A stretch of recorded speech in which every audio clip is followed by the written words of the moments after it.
Anywho, hi, welcome to my first time ever playing D&D. And I think everybody else here has played D&D in some way, shape, or form other than me, correct? A little bit. It's my religion. Same. So Zelda's a pro. CJ's our DM, so I would hope that he has some experience. This is my first time ever, Russ.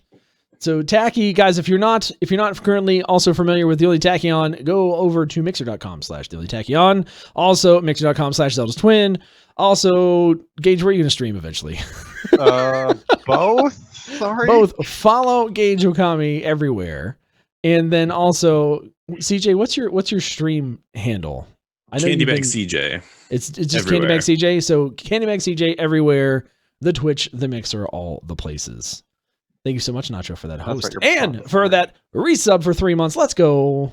Thank you so much. So just as a preface, right, we're going to be playing D&D. I'm not going to be super interactive with chat, but Ben, sure, I'll take that.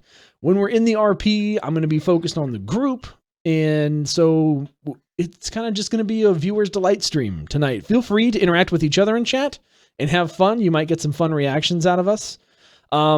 Last little thing that I want to do is, if you notice that like we're kind of off center, we're like a little bit to the right on the screen. There's a reason for that. It's because if you're on Twitch, we're using the D&D Beyond extension. You'll be able to see in real time our HP updates, like all kinds of statuses and all that kind of stuff. You can look at our character sheets and check out all the goodies. I literally put that there for a reason. I left in space so that you would not have to feel like it was like over someone's face the entire time. So make sure that you're using that. You just have to click it, make sure it's enabled, and it will be there the whole time. You don't have to hover or anything. It'll be there. So it'll be fun. I promise. We've got some fun little visual things that are going to happen. But that being said, I think we're just going to get going since we're almost an hour behind, but that's fine. It's fine. It happens. It's fine. Are we all doing homebrew? I don't know, CJ. Why don't you explain? I will turn it over to the Dungeon Master. I am now going to fade into the nether of being just the player. All right. So I'm going to go with the big generic description first, because some of you aren't familiar with D&D at all, and then I'll explain the specifics. So D&D, it's a tabletop RPG. If you played an RPG video game, it's like that, only you have so very many more options. Basically, you can do whatever you want. You tell me, the Dungeon Master, what you want to do, and I tell you how you do it. And then we tell a story that way. That's generally what we're doing. Specifically, this is the 5th edition of Dungeons & Dragons. It's the latest edition. Nate got a whole bunch of books on D&D Beyond, so we got all kinds of fun, fancy stuff to play with. Specifically, there's a map below me, right? Yes. Okay. So if you look to the top left-ish area of that map, you're going to see a city, Everglen, I think. I'm not 100% certain because I didn't write it down, which was a mistake. Top left of the map? Yeah, top left of the map, just above that forest. Wait, we have maps? On Nightstream, yeah. But top left of that forest is just cap the city that we're starting in. So this is near the Sword Coast, but a fair way inland. Sword Coast is basically, if you've played any Dungeons and Dragons video games, Baldur's Gate, Neverwinter, any of that stuff, you got a general idea what the Sword Coast is like. It's your general Dungeons and Dragons fantasy place. It's got all the fun stuff, kobolds and goblins and orcs and humans and elves and dwarves, and just a classic fantasy fun time. In terms of homebrew and stuff, we're not doing that because it stresses me the hell out. Because homebrew is brewed at home, you never know how powerful it's going to be. And sometimes that's fun, but most of the time it makes me want to pull my hair out. So just official sources. It's chaotic energy that we really don't need for a first-time player. Yes. Be gentle, I'm new. And as you may have noticed, we're running a little behind. We have all the chaotic energy that we need right now. Yup. But on top of that, we have a solid variety of characters. And at this point, I think I'm going to let you guys introduce yourselves. So why don't we start with Knight, who is our first time player? Sweet. So, hi. My character is going to be Alivor, the Shield de Lantano, who is a Goliath barbarian. It's fun. His subclass is the Ancestral Guardians, because he's very in touch with his fam. Although he's had a recent fallout with his father, they had a bit of an altercation, and it was bad. So he's kind of left the nest to go pursue what he feels is a calling given to him by his ancestors. There's a bit more detail to that, but I don't know how much I want to give you all right off the bat. But yeah, so that's basically him, and he's wandering, looking for purpose, and it's going to be fun. Why don't we go into Gaige now? Oh, of course. Hello, I'm Gaige, the only one without a camera. But my character is Valis Sheora. He's a winged variant feral tiefling, rogue with the arcane trickster class. Basically, he's kind of went out on a journey after studying in. Dear God, I can't remember anything besides spacing out nervous. Thank you. Way too nervous. So he lived in Silvery Moon, and he studied there, and he wanted to make a difference in the world. So he set out on a journey to learn and to be a vanguard against discrimination. All right, Tacky, you're up now. Yo, all right. Hi, my name is Tachyon. I'm going to be playing Jix. Jix is a lizard man monk. He actually specializes in the drunken monk style. He's from a land far, far away where he trained under his headmaster, but they wanted to kick him out of the school because he's a bit of a trickster. He's not so much Zen. He's a lot more zest. He likes to play pranks on people because he knows he's good at fighting and he can get away with it. And that's why they never kicked him out, because he was very adept, and he holds the school very dear to him. But he left to go see other adventures because the world is full of new things to explore and more fun to be had. And here he is with these cretins. All right, and Zelda? Hey, I'm ZeldasTwin. I'm going to be playing the role of Persephone Loraven. She is a half-elf hexblade warlock, and she got a little bit of a secret under her belt. She had a very, very difficult time through the end of her teen years into her late 20s, where she was actually convinced in a midst of painful, terrible nightmares to allow herself to be given to someone she names Hades. She gained certain arcane abilities because of this, but due to the onslaught of curses that he seems to be bringing upon her, she's constantly looking over her shoulder.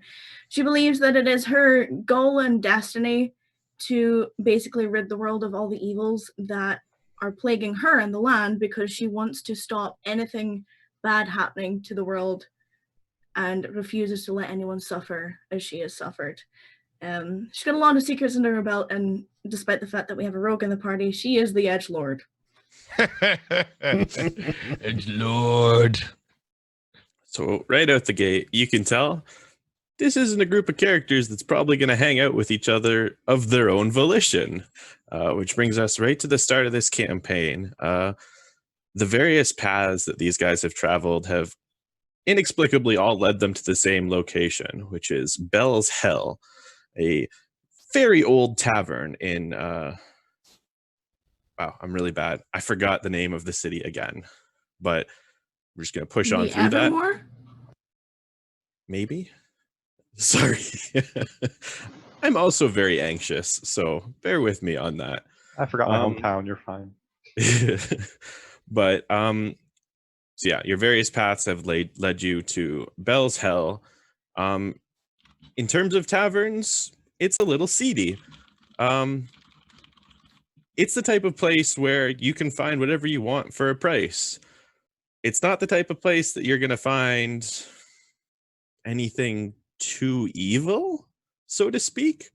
You won't be able to hire an assassin here, but you could hire some thugs to beat someone up. Not good, not bad, just somewhere in the middle.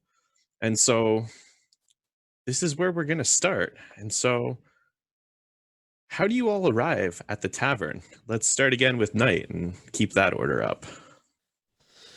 So Alvar's been wandering, and I think he's just, again, trying to find purpose. He is from the Gray Mountains, which are close to the Gray Peak Mountains, which are close to the city. It's actually one of the larger cities that he could have wandered to. So I think after potentially spending some time in the high forest, doing some hunting and whatnot, because that's things that he does, trying to kind of hone his skills and center himself, I think he makes his way there. And given the fact that he's a Goliath, they, as a people, are kind of up in the mountains mostly. They don't really interact with a lot of other races. So I feel like going to some of the other taverns that were a bit more, I don't know, how do you put it? Like, human-filled would not be his go-to. He'd kind of look in and be like, yeah, I don't want to be there. And so he would, make his way. A lot of squishy, pretty people. Yeah, he's not that. He's a big, bald, gray, hulking barbarian dude. So he definitely found Bell's Hell and looked inside and saw all manner of different races and felt like this could at least be some place where he could go undisturbed and potentially listen and see if he could find, a little bit more to his calling. Accurate. All right. Gage, how do you arrive at the tavern? So I have traveled from Silvery Moon and been looking for a place that kind of I would feel comfortable with. As a tiefling, I felt a lot of discrimination, especially having wings and also having an incubus father, which is why I have these wings. So I see Bell's Hell, and it just seemed like with all the variety there, I felt just comfortable. And I entered the place to kind of see about where I can take my journey further. Bell's Hell is the only non-human owned tavern in this city, so that would make sense. Tacky, how did your journey end up here? Well, I've been traveling the Sword Coast for a long time. I left Kunark forever ago with my character, and really I've just been going from tavern to tavern, looking for something fun to do and getting drunk. And recently my gourd was empty, so I needed just the closest tavern to get filled back up. All right, and Zelda, how'd you end up here? Honestly, Persephone's just been going from town to town as far as she can, watching over her shoulder, and when you travel as much as she does, you sometimes need a rest stop. And what better place to stop than a tavern, because not only is there work, there's information, and there's alcohol. That are the three things on her list right now, because she's had a hell of a time recently. Well, and that is a good segue into how this is going to begin. So your various paths have all led to this tavern. Maybe you're partway through a meal, maybe you're partway through a drink. Either way, you've been at the tavern for a little bit of time. 30 minutes, couple hours, whatever it may be. And I'd say we're a decent way into the night so far, 9 p.m.-ish, give or take. And it's at this point you notice there is a gathering at one end of the bar. And it's a very particular gathering of people. These are all armed individuals gathering around one spot right at the end of the bar. And you notice the barkeep walking over in that direction with a very powerful stride. How would you guys like to react to that? Persephone makes her way not entirely to the group, but like a couple stools down on the bar. And is just sort of going to take her time and listen in and see if anything interesting crops up. All right. Knight?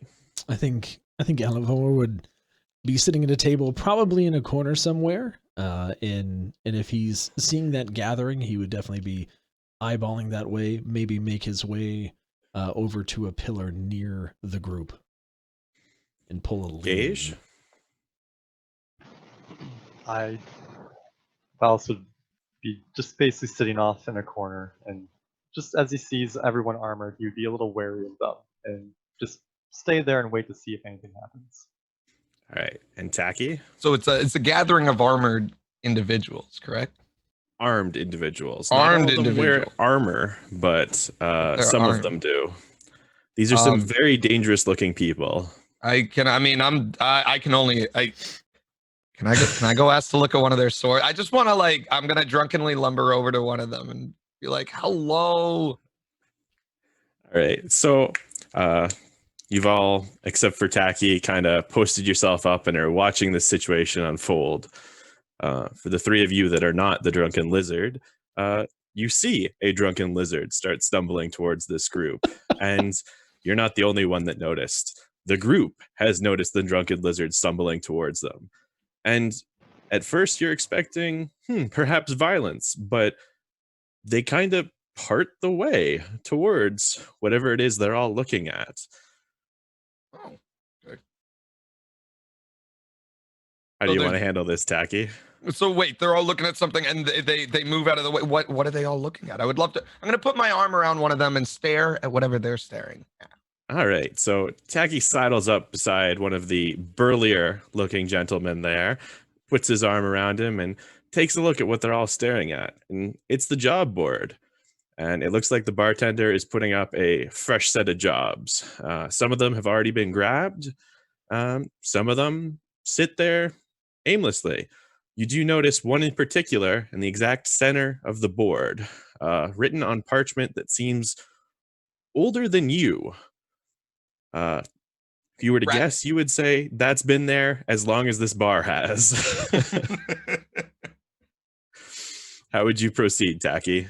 I'm gonna ask the guy next to me, what's with that one right there? So at this point, your burly friend is going to kind of push your arm off of him. He doesn't quite understand what's happening.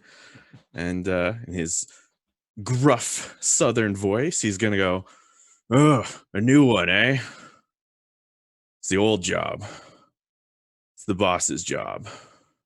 It's the one you take when you got nothing left to take." And he kind of brushes you off and moves towards the board himself to grab one of the newer jobs. Does Persephone overhear all of this? Yes, I would assume based on how you guys positioned yourselves, you have heard all of that conversation and probably some snippets of the other jobs, dealing with giant rats, protecting a merchant caravan, the usual adventurer fare. So at this point, I think Alivor overhears that piece and thinks to himself that's the kind of thing that he needs to be able to kind of prove himself in whatever his quest is and really put himself to the test. So he's going to walk right up, take that, and walk out. All right. So Alivor approaches the board. Or attempt to walk out. Let's put it that way. That's what I was getting to. You reach out towards the ancient-looking piece of paper, and the bartender intercepts your hand. You notice the bartender is a woman with more scars than skin, and she speaks to you in a rather pleasant voice. She states quite plainly, "This is an open job. If you want in, you speak to me, but you're not taking the paper." Fair enough. I'm looking for work. This looks like a job that I want to take. What do I need to do? All right. If you think you can handle this, then just stick around. The boss shows up every night at midnight, and she'll explain things to you, and whoever else is willing to stick around. All right, I'll be over at the table in the corner. Does anybody else want to act at this point? As the rather large individual makes his way back to the table, Persephone sort of like plumps herself up and like undoes a button on her shirt and sort of flops her hair a little bit and sashays towards the table and sits down, calls over anyone that's working in an attempt to buy both of the people and herself and the Goliath a drink. All right, you managed to get the attention of one of the waitresses. She takes your order and heads back to the bar to fill it. Knight, how do you want to react to this individual at your table that is trying to buy you a drink? Well, I'll say thank you for the drink. And so you went on this job too? Well, there's far things worse in life than not having work. It sounds interesting. If you'll take me along, I'll be willing to lend you my skills. It's not up to me to say you can't. You're more than welcome to sit. Hey guys, I saw an empty spot here at the table. You don't mind if I just... And I'm just going to plop down. All right. Alavor's going to give him a look of kind of like, okay, and remain quiet. All right, Gage, we haven't heard from you in a bit. What do you want to do? So Valis stays still away from the table that everyone's now sitting at, but does, after hearing everything, plan to stay until midnight. All right, so at this point, to speed things along, is there anything anybody wants to do before midnight? Not get drunk, but do drink. Drink a little more. I think I'm already drunk at this point, though. Probably a fair assessment. Yeah, I think that's fair. I think it's more of an introspective, not necessarily wanting to make It's conversation because you don't necessarily know how this is going to play out. So it's going to be, I'm not going to actively engage, but I'm not going to be a dick either. Yeah, passing Fair. like pleasantries, basically. Sure. All right. Casual Gage, drinking. anything on your end? No, just sit there and drink my one drink for the night. All right. So as the night progresses, we get closer and closer to last call, and more of the jobs on the job board disappear. And by the time we hit midnight, it is the four of you, the bartender, one of the waitresses, the other two have left at this point, and the singular ancient job posting on the board. Is at this point that you hear a rumbling at the back of the building. Anyone like to react to this? Can I get a perception check? Yeah, are we talking what kind of rumbling? Are we talking like moving something? Are we talking weather rumbling? Are we talking arcane rumbling? We are talking the rumbling of something very large moving. I want to look at Night Tide's character and ask, are you hungry? No, I'm quite full. And as Stephanie just sighs and shakes her head. as you guys banter amongst yourselves, the rumbling stops, and the large door beside the job board, which has not been opened at this point, not quite smashes, but gets flung wide open, and in strides what could only be described as the most confident Triton woman you have ever seen. For those of you unaware, a Triton is a merfolk type person. And she strides in with all the confidence of every Western hero you can think of. If she doesn't own this place, you'd be surprised. She looks over to the barkeep, exchanges slight nod, scans the rest of the room, noticing that the four of you are the only non-employees here, and she starts walking over towards you. Gage, as she walks past you, she kind of gestures, come this way. And she takes a seat at the table with the other three. Gage, how would you like to react to that? I raise an eyebrow, but I simply get up and go join them to sit. All right. The woman and are your wings visible, Gage? Yeah, so they're like, if you've ever seen like the Incubus. Yeah, I just wanted to make sure. So it looks like that, but they stay folded when not blind. Okay, so a winged tiefling and what you can only presume is the owner of this bar have sat down at your table. Who wants to be the first to speak? So I saw your job posting. Looking to take it. I was told I can't. I have to stay here. What's the deal? It isn't a matter of whether you can or can't. It's a matter of whether you choose to still take it after I explain what you need to do. Fair. Now, before we get into this, are any of you squeamish? No. Why would we be? Not really. I'm just going to stay silent.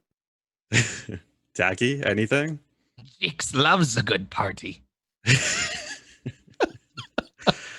Well, that's the kind of attitude I need for something like this. The job's high risk, high reward.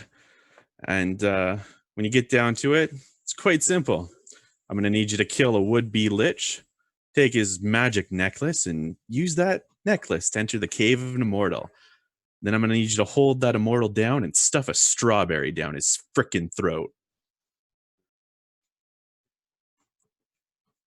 Jix has one question. What is strawberry? Oh dear. Do we have any real questions? As she looks kind of sideways at the lizard folk. So you said would-be lich and an immortal, correct? Yes. And may I ask how many people have attempted this before? This particular part of the job? None so far. Dealing with this particular immortal? Well, you've seen how old the job posting is. I've been at this a while. And what specific type of immortal is it? What are we dealing with? Well, that's a long and difficult story. You see, he used to be just a regular old man named Worthington Locke. You know, your classic stuck-up human noble. He thought he knew better than everybody, and he wanted to know more so that he would always know better than everybody. And the thing is, thirst for knowledge like that, it takes you places that you can't come back from. That's where I came in. I got hired by him about going on 499 years ago. See, back then, I had a bit of a different name. I was the Death Bell of Moonshay, Dread Pirate. Maybe you heard of me. If not, I don't blame you. It was a long time ago. Thing is, I was known back then for taking whatever job, as long as it paid well. And he paid quite well. I'm a Triton, as you can clearly tell. And we know a little thing about the deep ocean. And this prick, he needed to get deep in the ocean. Forgotten temple, sunk below the waves, countless decades ago. We had to go deep, deep down to reach it and get inside.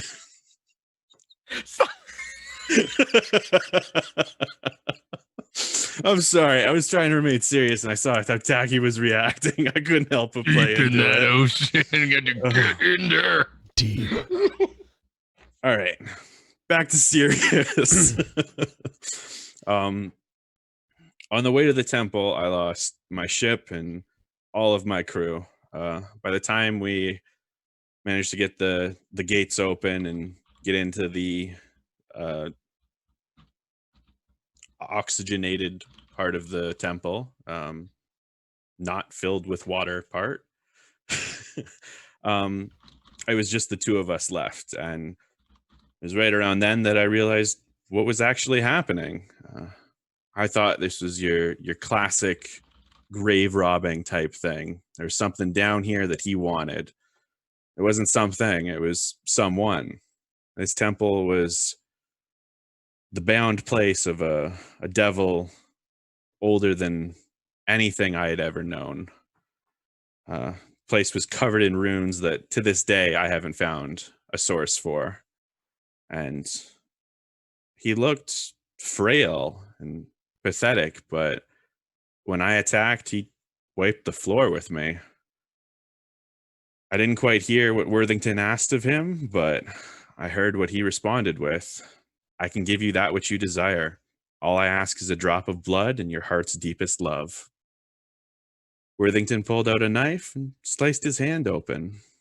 I wasn't about to let a devil like that get unleashed on this world, so I tackled him. Did what I could to keep him from making that deal. But, well, you've ever gotten your ass kicked by a devil, you know you can't put up much of a fight after that. Worthington might not have been in. Sorry, can I roll an insight check on all of this? You can, yeah. I got a 5. You have no idea whether she's telling the truth or not. I believe every word of it. Yeah. Can I also roll a history check on her, and then also on this civilization or this lost location? Okay. You can. We'll start with history on her. Okay. And it's a D20, right? Yeah. Okay. So it would be D20 plus. I got a 10 with plus 6 with proficiency and plus 4 to history. So right. History is just a general skill on this one. Okay. Bear with me. I run a lot of games and they all kind of bleed together eventually. All right. So you have heard a little bit about Moonshae's death bell. You've got the basic knowledge, Dread Pirate, about 20-year span where she owned those oceans in that area and then dropped off the face of the earth. You have no idea what happened to her afterwards. Let's get your roll for what she's describing about this temple. I got a 5, so an 11. You have no idea what she's talking about. Perfect. It's I sit it's not like listen. anything you've ever heard of. All right. I'm still getting drunk, so you keep going. You're just having a good time with this story. Jix is enjoying this. Whereabouts was I? Tackle? You were getting your ass kicked after the tackle. Yes. So he's not a very strong man, but when you're bleeding as much as I was, it doesn't take much to get you out of the way. He tossed me to the side like I was a sack of potatoes, and he held his hand out for the devil, and the devil grasped it, and then everything went black. Next thing I know, I'm deep in the Sword Coast, and Locke's looking over me with a gentle smile on his face. Turns out, consent's not exactly a part of this particular devil's dealings. It was the blood that mattered, and, well, mine was all over the place and ended up a part of the deal. Turns out, part of what he wanted was immortality, and I got dragged along with it.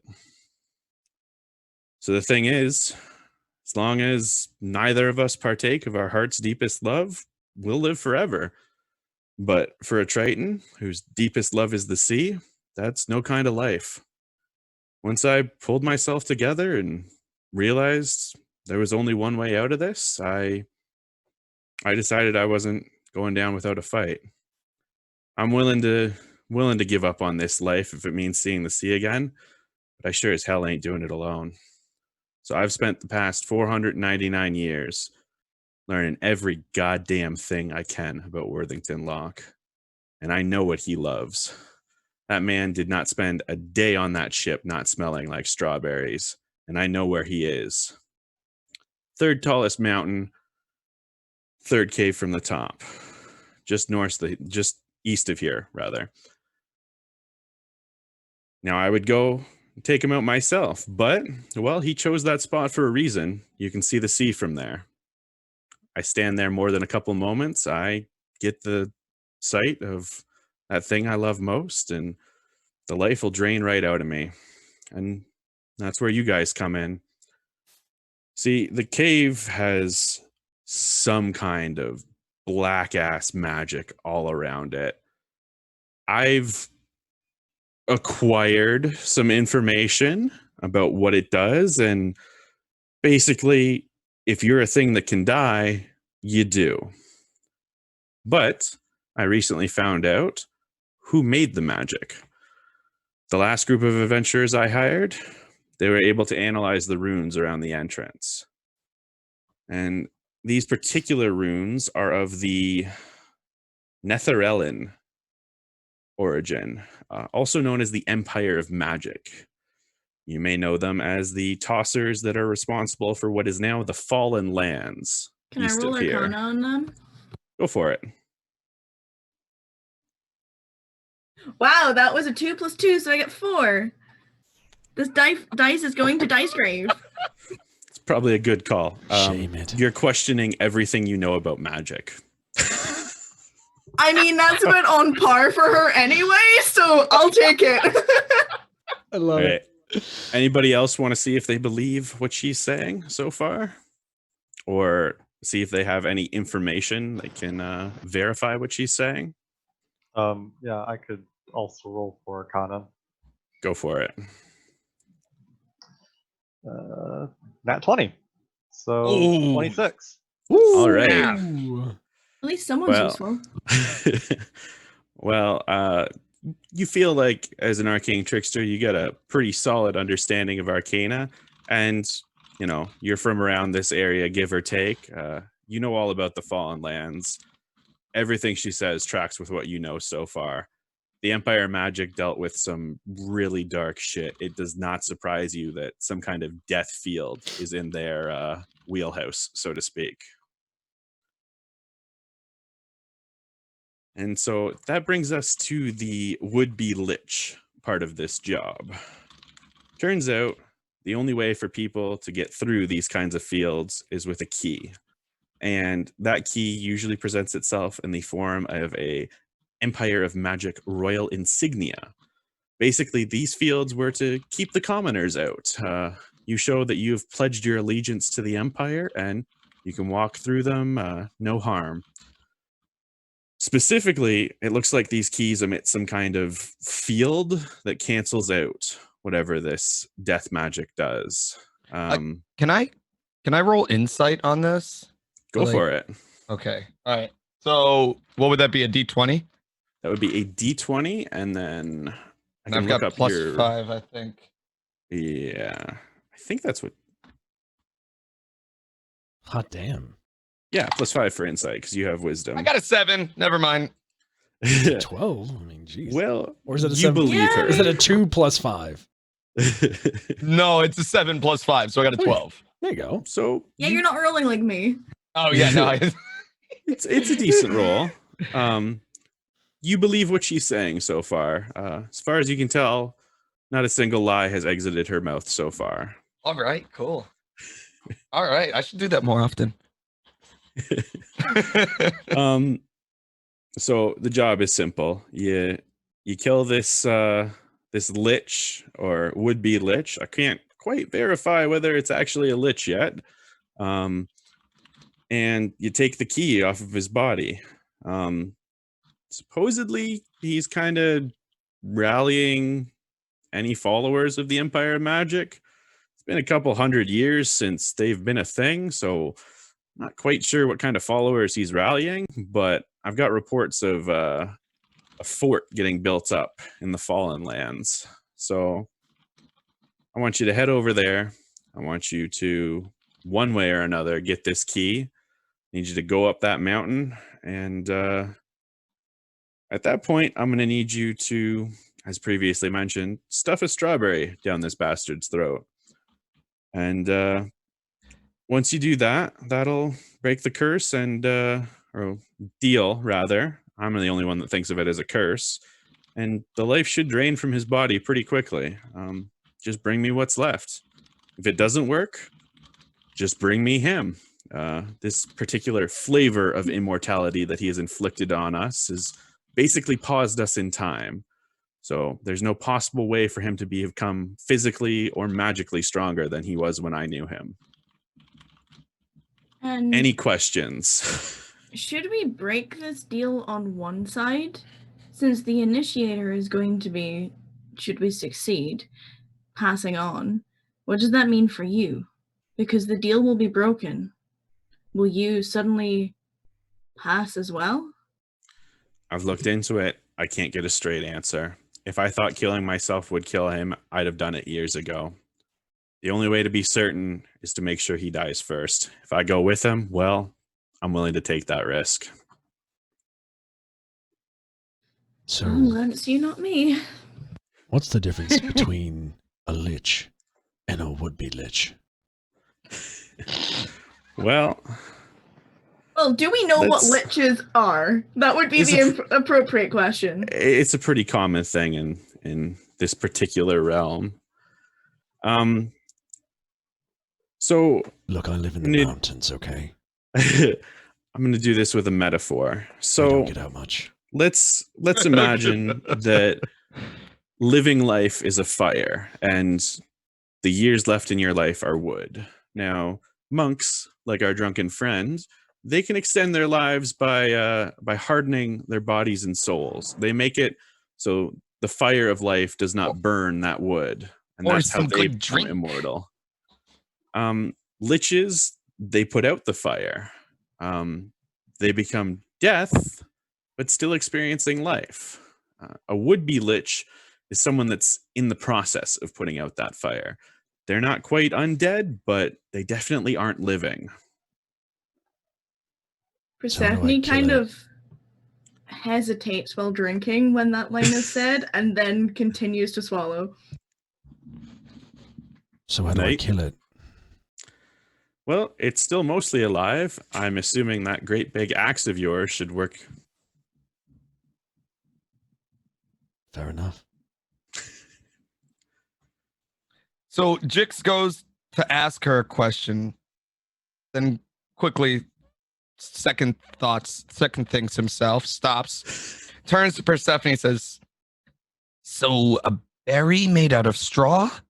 I still haven't gotten an answer." No, it's a sweet berry that generally tends to grow in spring and summer months. It's good for jam and cake and baking and generally great things. You get milkshake with strawberries in it. Well, cheers! And cheers to that. And she raises a glass. At this point, the Triton woman slams a very small box down on the table with more force than is necessary, to be honest. She says, Persephone side-eyes her. Let's wrap things up. There's a strawberry in this box. You've basically got until it spoils to get this done. You pull it off, I'll give you, what do we say, all the gold I've made in the past 499 years? How much gold is that? Well, I'll find somebody else. And if you die when we do this, where we get gold then? Why did I sound like a pirate at the end there? Where do we get the gold? Because you are. Deep down you are. Yar. Oh, I should have given her a pirate accent. Oh, that was a mistake. Well, should I not survive this encounter of yours? Well, the rest of my staff will still be here and running the bar. That door over there, that leads to where I live. They'll give you the key. You can have anything you want from down there, which includes a not insignificant pile of gold. And when I say pile, I mean about the size of our Goliath friend here. So I have two very pressing interests here. One, I would like written proof that this is going to be exactly what happens. And two, I would like to at least be able to visualize the truth in your sentiment of how much gold you have. Just to prove that this is exactly what we're getting. I can roll insight. I've lived long enough to know that people swindle you very often. The proof is as speaking in the pudding. As fun as it would be to see if your drunken lizard can tell whether or not she's lying, she's just going to lead you back to the door at the back of the room that she entered via. Swaggers on over there, plucks a key out of her pocket, unlocks it, and opens it, and waves over to you guys to come with her. And as you head down the not insignificant flight of stairs to what is possibly the coldest, dampest room you've ever been in the corner, quite poorly lit, is exactly what she described. A pile of gold that, while slightly shorter than our Goliath friend, is still not insignificant. And she kind of, waves over to it. Feel free to take a look and verify my claims if you need to. I'm not going to push any further than I already have. It is not in my hands yet, but now I can believe you. I still want paper, though. and I can handle that once we head back upstairs. Is there anyone else who has any doubts to the truthfulness of my claims? I have no doubts, but my only question is, we're going to be fighting a lich possibly. Do we have rights to keep anything of knowledge that we might find, or would you like that as well? So the only thing I ask of you from this is, if I should survive, you bring me the remains of the immortal. Anything in his cave and anything the lich has, well, you're welcome to keep. I'm not long for this world, and you can't take it with you. I'm in. Another point to add to this, I don't know about my new companions, and she sort of glances across the table, but I'm not exactly proficient in any form of healing arts, so if you have potions to aid us on our journey, I would greatly appreciate it. Unfortunately, when you cannot be killed except by the sight of the sea, you don't really have need for healing. Trying to think of anybody in town that might have access to that, but off the top of my head, I'm not coming up with anything. You can take a look around, though, and my barkeep upstairs might have an idea. Appreciated. So, one last question from me. How often is it that someone kills either a lich or an immortal? Immortals, well, that's a little more rare. Liches, permanently killing them, that's a little difficult, but I don't need you to permanently finish this one off. If he is a lich, I just need you to smash his current body to pieces and get that key off of him. If he comes back afterwards, well, that's not my problem. Fair enough.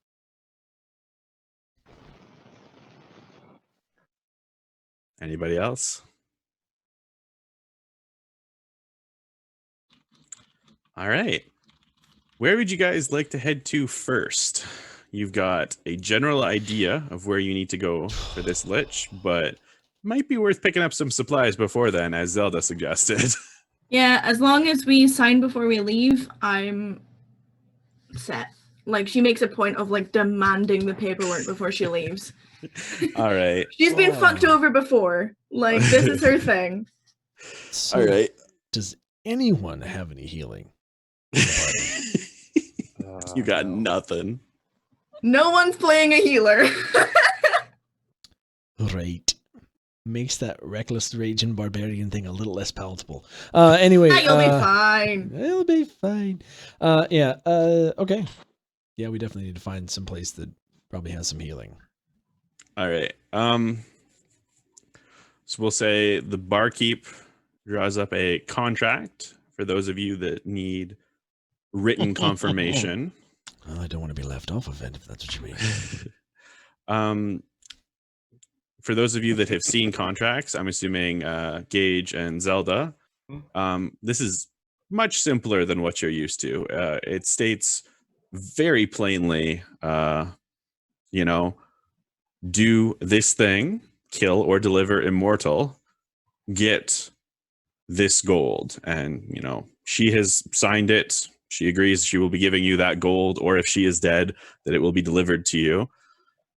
And that's it. All it requires is your signature. I'm not going to ask you guys to roll any insight checks because, trust, this contract is exactly what it seems. Fair. Yep. And everybody's signing? Right. Yep. And very, very beautiful penmanship. Excellent. Jeez. So we have a what can only be described as, for Knight's signature, I'm assuming not super familiar with citing things.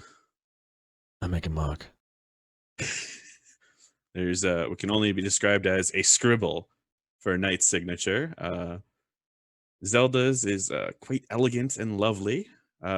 Tacky's looks like about what you expect from a lizard folk that has been drinking this much.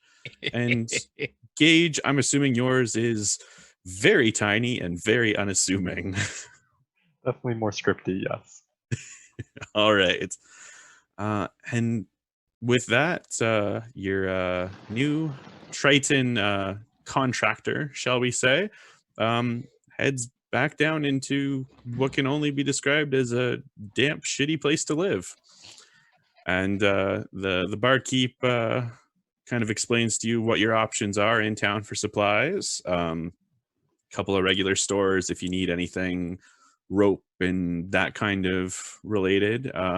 There is a herbalist, took me a second to remember the word, near the north end of town that if she doesn't have healing potions, which is rather unlikely, she'll definitely have something that can ease your pain. So is there anything you guys need to grab before you head to the herbalists? Potion shop. Potion shop. I would like to ask the barkeep if they're in this town or any town on our journey, if there's possibly some sort of healer that we might be able to stop at. So there is a small church I'm trying to remember who the healing god in the Forgotten Realms is, but I can't off the top of my head. But there's a small church with a, shall we say, medium experienced healer in the town itself. In terms of where you'll be going, this is the closest town. There's one that's abandoned, kind of between where you are and the Grey Peak Mountains that Night calls home, which is, well, you could, it's a short detour out of your way to the Fallen Lands, but overall, this is kind of last stop before where you're going. All right, so if I wanted to like craft some things, because I think I'm proficient in like tinkerers, whatever stuff. Like, I think you have. Is there like a pack I need to buy? So like, let's say I'm like magically want to create like a whoopee cushion or something. Like, why? I mean, not that I would, because that's just, it's childish. Let me double check what tools you're proficient with. That's inane. I would never.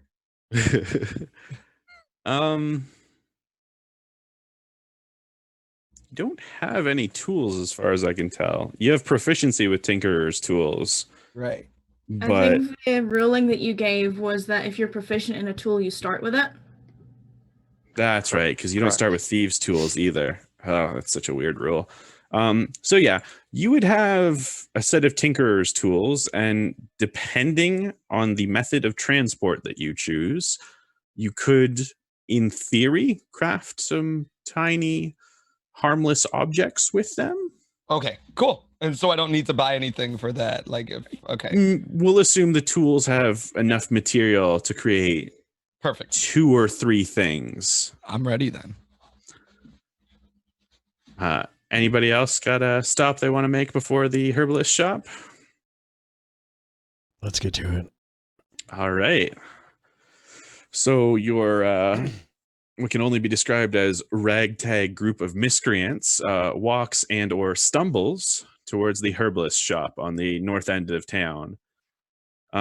Your conversation with the Triton bar owner took a little longer than expected, and the sun is starting to poke up.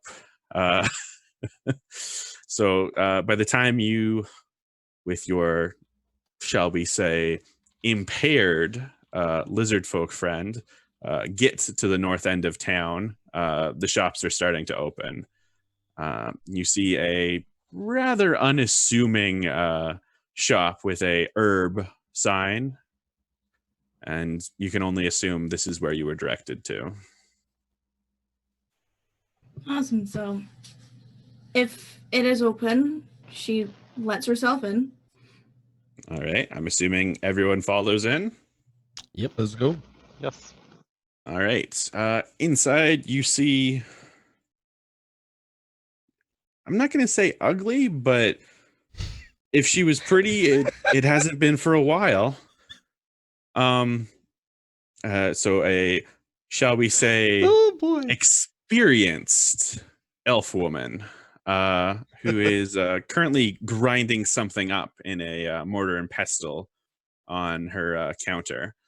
Throughout the shop, you see all kinds of dry herbs and jars filled with powder very few liquids, but those that are there are colors that you can only describe as poisonous looking. Who wants to talk first?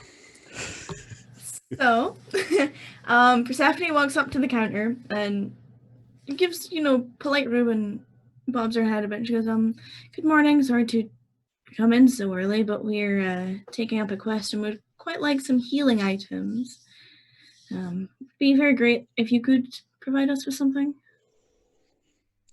And the old woman looks at Persephone and gives her one of these of the.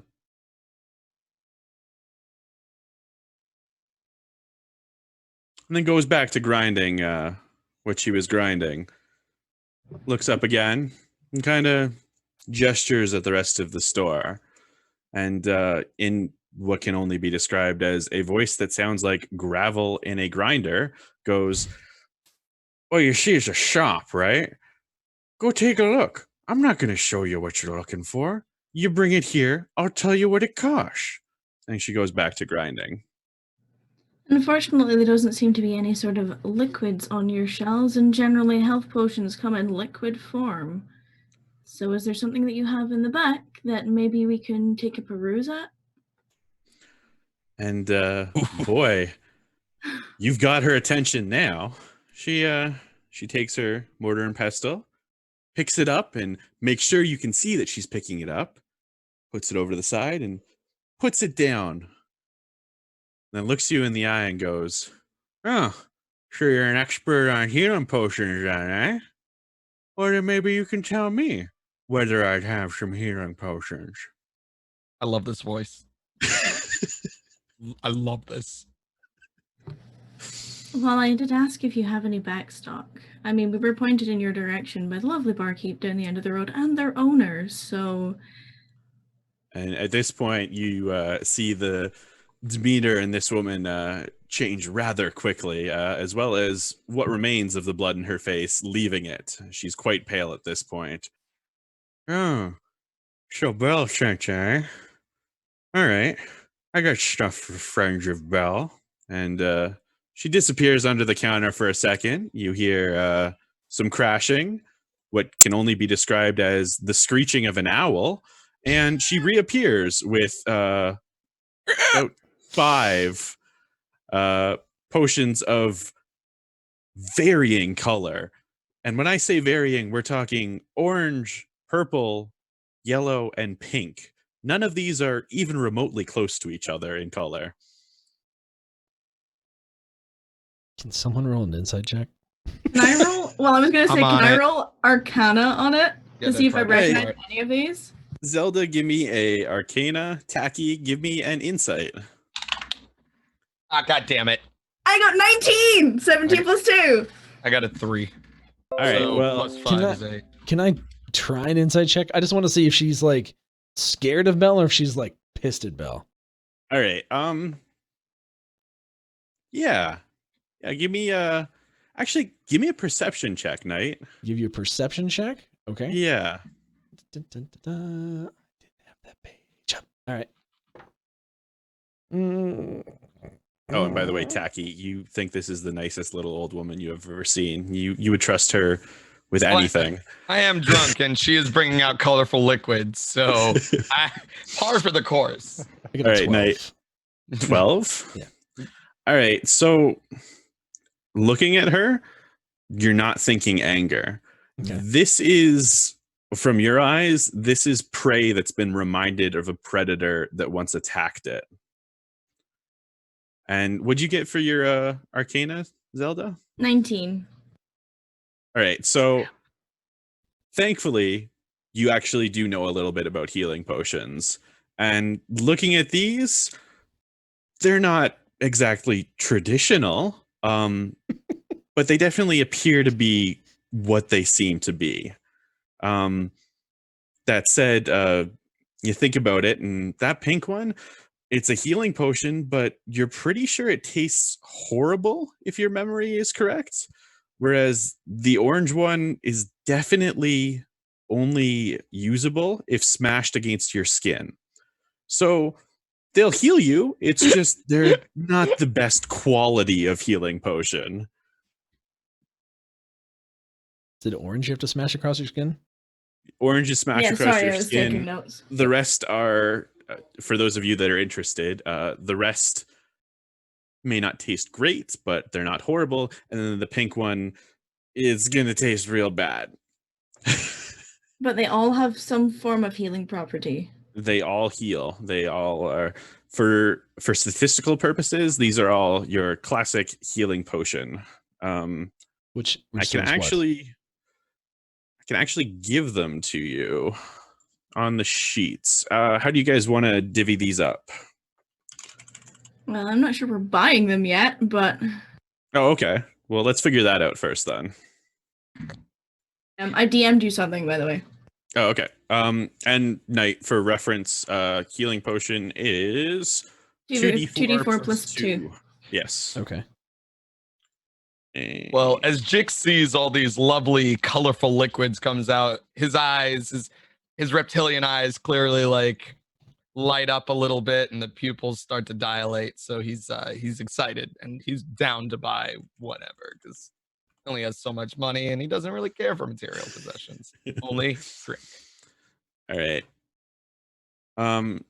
So who wants to speak at this point? So Persephone kind of looks them over and she sort of takes in, all of them, and she sort of hums and hays and she announces to the group so that everyone can hear. She goes, well, they all do some form of healing. Most of them don't taste very nice as medicinal things go, but I wouldn't suggest the orange one unless you want to smash glass across your body. And I mean, if you're into that, I'm not shaming you, but I sounds like a Saturday night. Won't be smashing glass across this, and she gestures to her frame. So it's entirely up to you, but if you want healing, this might be all we can get. And she sort of flicks like a almost accusatory glance at the person serving them. And our scared little old woman friend at this point pipes up with, "Listen, it's just my best for Belle. I'm a little sold out after the last group she sent out, okay? This is all I got left. You take it or leave it." Oh, we'll take it. What's it cost? Much are we talking exactly? For friends of Belle? Well, she must have told you. This one's on the house. I can't sniff at that. Thank you kindly. Thank you. All right, so what is our division for these potions of healings? We There have are 5 5. of them. Yes. I'll take the orange one, considering that I'm practically stone-skinned. So smashing things across the body seems like training for a Goliath. Sounds good. Alivor, equipment. Having been told that Tachi is a monk by the bar owner, Persephone looks to him and says, "Would you like 2 of these? I feel like you'll be up front more than most of us will. But," and she raises a finger, "don't drink them unless you need them. Promise me?" I go to smell them, and I want to find the 2 foulest smelling ones. Well, that would be your pink and your yellow ones. The pink, significantly worse than the others. Uncorking that for even a few seconds has filled the shop with what can only be described as the smell of a barrel of fish that's been left out in the sun for 6 months. Oh, so it's Bean Boozled. Cunard. Oh dear Lord. Lovely. It reminds me of home. And I'm a pirate again for some reason. So, Kevin, you going back pirate into- drunk monk. Oh my god. Cool. All right, so I'm And I take giving those. 2 over to Jix. And then that's 1 each left. And 1 each for the rest of you. And if you refresh your character sheets, those should be there as soon as I get them for the rest of you. Knight and Jix, you should have yours. Persephone has hers now. And I gotta say, I kinda love D&D Beyond. Yeah, in terms dude, of adding system's equipment. dope, man. Like, oh, this Actually, is so mean, handy. Oh, look at that. Potion of healing.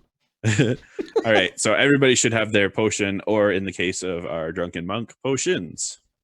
Wait, where do Reload your sheet, and then it's in equipment. Oh, there's the equipment tab. Dude, there's so many things to okay. Lots of tabs. Lots of tabs. There are. So There's many Lots tabs. of tabs. There's like tabs under tabs. Like, Oh, there's so many tabs. And if you click on most of the stuff, it'll actually open up information about it too. So you can even see like more stuff when you click on it. It's nuts. how do I not see it? I don't see it under equipment. You have to reload your page. It's alphabetized, and if you don't see it, try refreshing again. Yeah. Refresh then. It just says potion of healing. Yeah, it's under mess kit and above rations on your sheet. All right, I'm just gonna. Oh, there it is. Potion of healing 2. Yeah. Killer. Neat. All right. And at this point, I would suggest we take a slight break because I really got to stretch my legs for a second. Yeah, no problem. He's That's got to good. make the pee-pee. And then when we come back, we're going to start on your journey towards this maybe necromancer lair. Whoop boy. Oh boy. You mean to the lich? Because we got to kill the lich first. Bitch, It's wait, what? key. Oh, sorry. Would be lich. Yes. That was the not necromancer. There's a lot of overlap there. I mean, I was to technically, say, is it like a speaking, self necromancer? Liches usually are necromancers, typically. in Yeah, towns. I mean, if you're becoming undead, you party with the undead. That's how that more- works. Yeah, their One more job. question. Are there markers in this universe? Like just a writing utensil that would write on a. I know the Sharpies don't exist per se, but I have a quill and ink, by the way. Oh, can, quill sounds like- painful. Perfect. All right, ink will work. Ink. Okay, cool. You could probably get away with a You looking to get tatted bottle or of something? ink and using your hand to hand, smear right. it on things. Right. Can Yeah. I also find charcoal and chalk? One piece for every member of the party, please. Yes. All right. Any incidentals? If you guys could write me up a list while I'm stretching my legs and grabbing Sure. a ginger ale. Sure. Cool. Be right back. Let's put it in the wait. There's a chat in Zoom. I'm gonna put it in the chat. This is awesome. Oh yeah, we do have a There Zoom is? chat. No, Yeah, use if you go- Discord. Use Discord. Use Too late, Discord. sorry. Yeah. I'm There's okay, Discord! sorry. Just forget I ever. Forget I ever. Tacky needs It's ink. finding me Oh, all over I again. need the. Use the Discord. Use Discord chat. Do we have so good? Okay, so we're gonna use live game room or general chat night. Oh, you guys. Yeah, I agree. You guys Live game. screenshotted my stupid. And he finds it. Oh Christ! Oh, Yeah, that was me. Oh, that's so good. I'm so pretty. I am so damn pretty. Tachyon chat, you are very welcome for that one. This is Oh, I awful. might actually hold on. Can I do this? Did it work? I'm frightened. I come back and everyone's laughing and Knight's We going, showed- did we it showed work? Tachyon's Did it face. work? Did it? Is it It's showing on working. screen? Oh, I don't know. I'm Yep, not it. It's over the map. It's showing. Oh, that's great. Oh, that's great. That's right. You're a fearless fighter right there. Oh man. And That's awesome. also, just to let you know, CJ, we are using the live game room chat if we need to type anything, not the Zoom chat. Oh, here we are. Or we're also using general apparently too. Whatever works. Yes. Either way, doesn't matter. Doesn't matter. It's a chat room. Does- There's doesn't chat matter. happens. That's all that matters. Chats are happening. Sometimes when people talk. All right, ink, chalk, charcoal, more Okay. ink. Any preferences for color of ink? I don't know about anyone else. I'd say black. Black and red. All right. Literally, Alivor's just gonna be sitting there alone, like, "What are you needing for?" Like, I'm literally confused, both at an intelligence level and at a real level. Like, I'm like, "What do you need ink for? We're gonna go kill things. Do you need ink? What do you have axe? I'm- Kill shit. I'm sure it'll I mean, end fine. Death. Sure nothing is going to go wrong here. No, we're groovy. We're golden. Ink. Groovy. ink, death, death, ink." All right. Is that how that works? Death Inc. Death Inc. Death My new Inc. my ninja corporation. Jules, if you only knew that I don't have them. By the way, chat, thank you guys for being amazing. Since right before we get back started here, you guys are awesome. Obviously, we're RPing, so we're not responding crazily fast. So I'm trying to type to you guys as we go. But thank you guys for being here. Appreciate you being part of the D&D experience. And I've been having a lot of fun so far already. This is good. I think it's going pretty good. We're only like, it took us about an hour to get started, right? Which hour? Probably fine. which hour and which started? All right. I'm just wondering how long the actual doing D&D things has gone for. D&D. That's part of an hour. Kroll, thank you so much for that sub. Good timing, sir. 2 months. Let's go. Anyway, continue. Actually, before that, we've had a lot of questions asking who people are in chat for the ones who are new. Should we go over that again while we're on break? Sure. Let's do that. It's worth doing.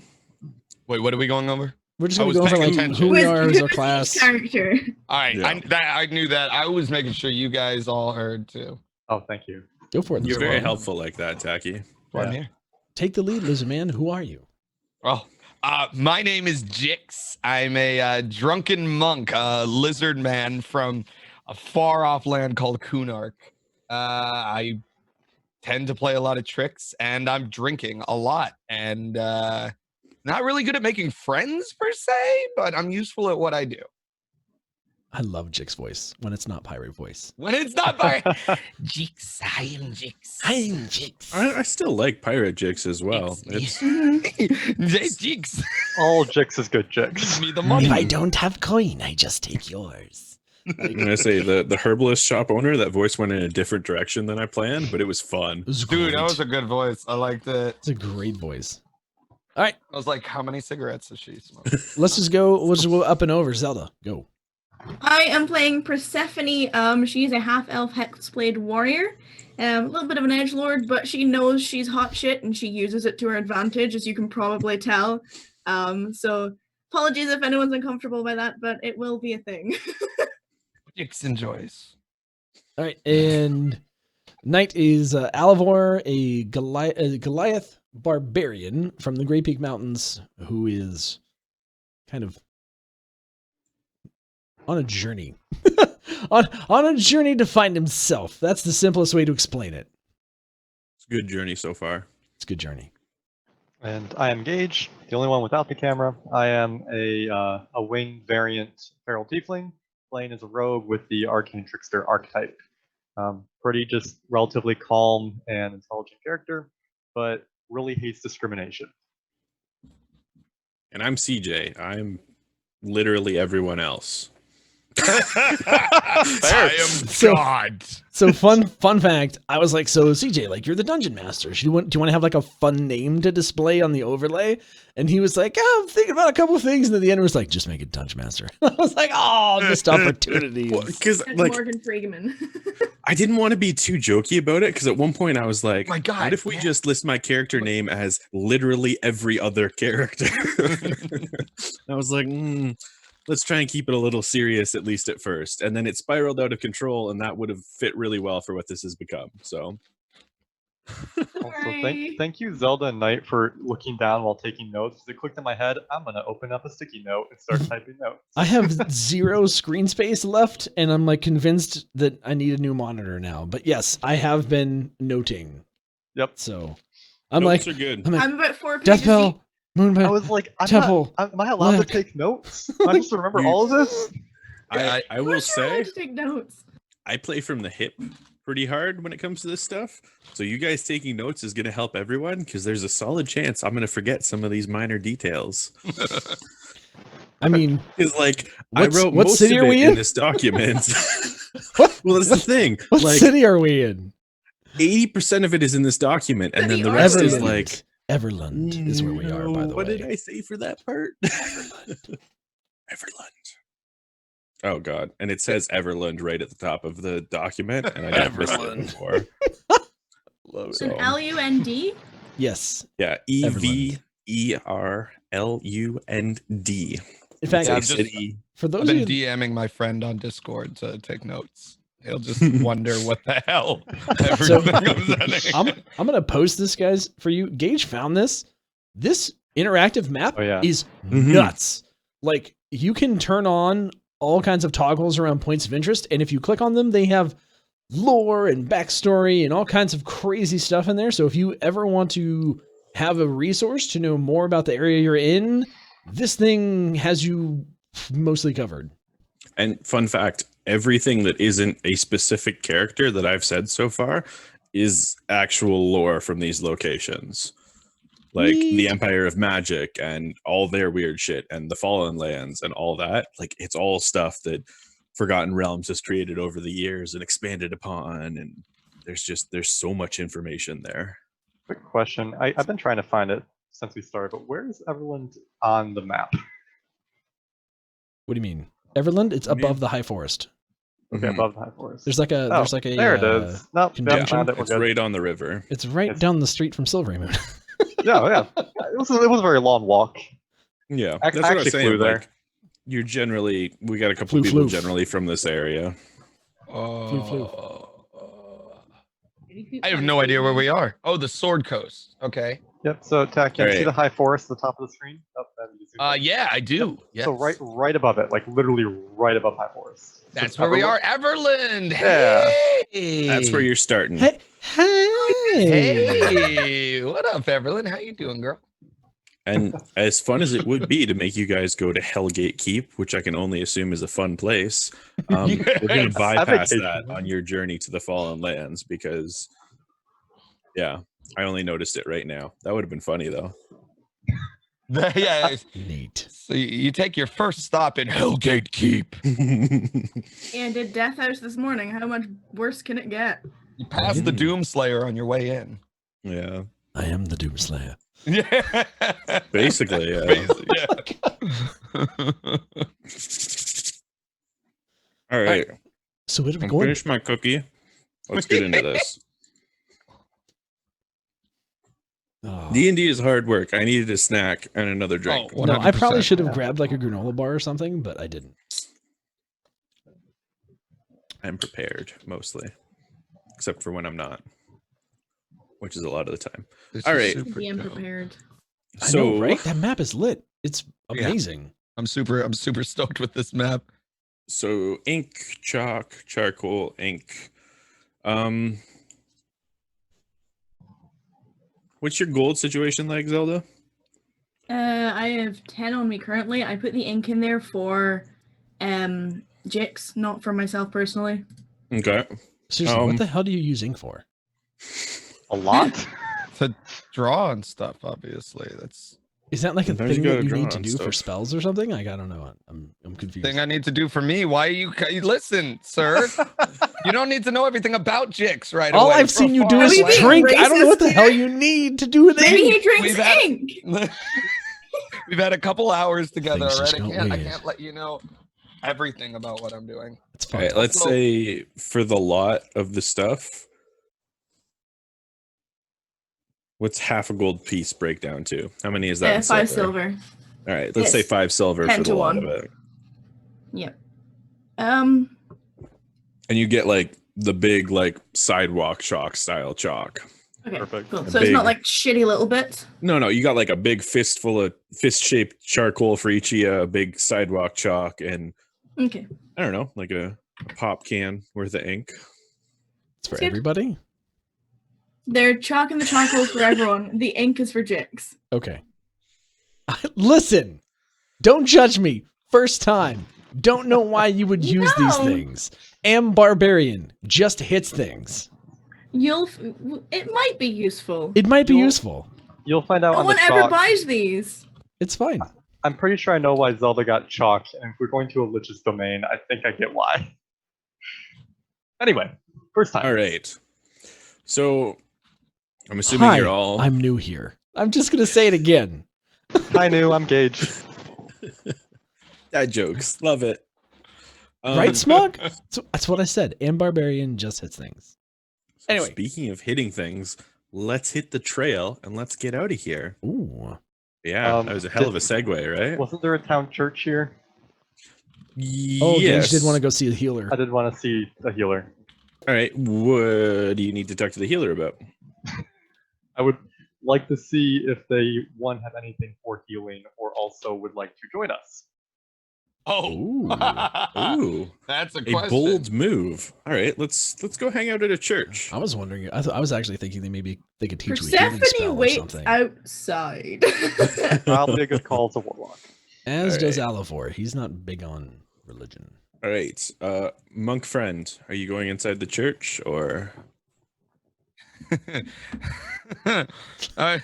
Well, I mean, Jix is pretty confused right now because the demon spawn is walking into a church alone right now. You know what?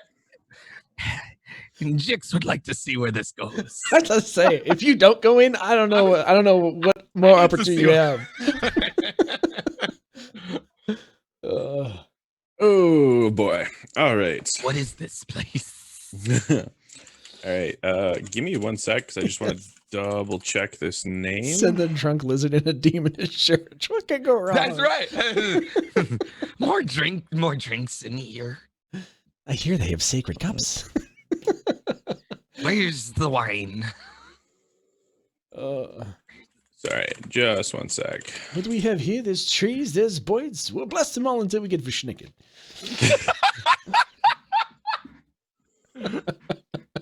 Hey, Laura. There we go. That was the name I was looking for. All right. So, our demonic-looking friend and drunken lizard walk and/or stumble inside of this rather plain-looking church. Honestly, if you weren't told explicitly it was a church, you would probably think it's an inn. So, if it looks like an inn, no, we sleep here. Head hurts. I just lay down on one of the pews or something. All right. So at this point, Gage, you see a very worried-looking gnome who is not quite sprinting, but definitely running in your direction. How would you like to handle this, Gage? 1 sec. Oh, okay. Laughing fits. I cast a brief glance at our lizard friend laying in a pew, and then look at the dwarf and put my hand, sorry, did you say hat dwarf? Gnome. No, thank you. Mind you, I'm just pretending to sleep. I'm not actually. I just want to watch. Okay. Good stuff. I put my hands up unassumingly and just say, "Greetings. I was told from Bell that you're a healer here." And so this tiny gnome, he sees you, the universal symbol of not going to hurt you, not going to cause any issues, and he calms down a little, but boy, he's still a little jumpy and anxious. And so in his high squeaky voice, he's like, I'm an apprentice here. I can help with healing. Is the lizard guy hurt? The lizard man is not hurt at all. He might just be a little drunk. You said you're an apprentice here. Is there someone that is tutoring you? Yeah, but he's not here right now. I'm kind of in charge. Yeah, I'm in charge. I don't know if I can cure drunkenness, though, or hangovers. I've never tried, though, if you want help. You don't have to do that. He will be fine. For us, I was wondering, I have two comrades outside. We were looking for any sort of healing potions or possibly someone that could assist us in the journey, and we do need a healer. Well, we don't really do that here. We kind of just help people that come in off the street that, with the cuts and broken bones and stuff. I'm not allowed to leave. What about your master? Well, he's allowed to leave because, he's not here. That's why I'm in charge. Correct. Why? Where is he at? Some water for you. I don't really know where he went. He just kind of told me that he had to go deal with something, and that was 6 days ago. And honestly, I'm starting to get a little worried about it. In what direction did he go, or did he ever mention where he was going? I think he said something about a hell or bell. Hell's bell. I'm not entirely certain.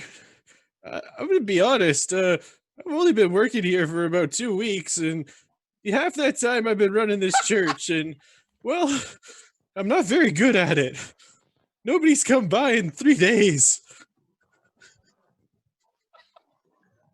I'm trying so hard to keep this together for your sake, and everyone else is just losing their shit. I see everyone. I'm trying real hard. Worst job ever.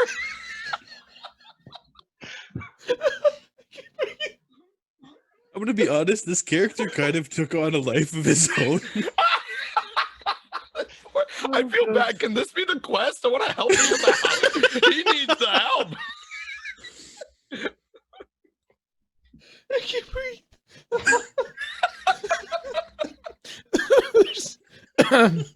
There's something about a small Canadian dwarf. Well, he got out of here like 6 days ago. I'm a little worried. Yeah, like how tall is a gnome? Let me look this up real quick. Max, like 3 feet. Scrambling his little legs to get over into the demon that just walked in. So he's like this tall, and Gage is like twice his height, and the lizard With is wings. probably the wizard is probably bigger than Gage. Like he comes scrambling over, like, oh, what the hell am I gonna do about this? I think I broke Knight. I think Knight's just dead. Knight's gone. Oh man. Okay. Dude, my stomach hurts so bad I had to get up. I was cramping. Oh, and I had to open up a window. I'm sweating. Like, oh my god. Oh. Alivore has failed. Going into this church was the best decision of the whole thing so far. Oh. Okay, continue. I literally, I was laughing so hard, I pulled up Stream Deck and added the mute button to this profile so that I could, like, literally die and not have it come across the mic. And then I don't know what Tacky saw when you lost, and I just went, it's bad. I was trying to stay in character so badly, but Knight and Tack are losing it. And I'm like, oh god. Yeah, I was sitting here and I was like, don't break. And then you guys are just dying. I'm just really worried about him. I was like lost it. I'm sorry. I don't know why. Listen, I felt bad for the little guy. It's great. I just imagine his like spindly little legs running up, and he's like, I've been only working for 3 weeks, man. I need help. And I can't leave. I can't leave. I don't know where he went. Help me. He's basically useless. He can't heal. He doesn't know what he's doing. He doesn't know where his master is. He can heal. No one has coin if you have wares. Yeah, basically. Give the man a sock. Hurry, please. God. Give the motherfucker a sock. Knight's gonna spit his drink everywhere. Oh my god. Master has given Dobby clothes. God damn. I'm sorry, continue. Okay. We can't. All right. We got this. We can power through this. Maybe. Just ignore me. I regret this entire decision for a demon to go into a church. It's amazing. You got this. All right. Remember that time a demon went in a church? All right, so let's keep this going. I believe I was going to be saying something and this happened. Okay. Excuse me. What is your name? Oh, me? I'm Jimothy.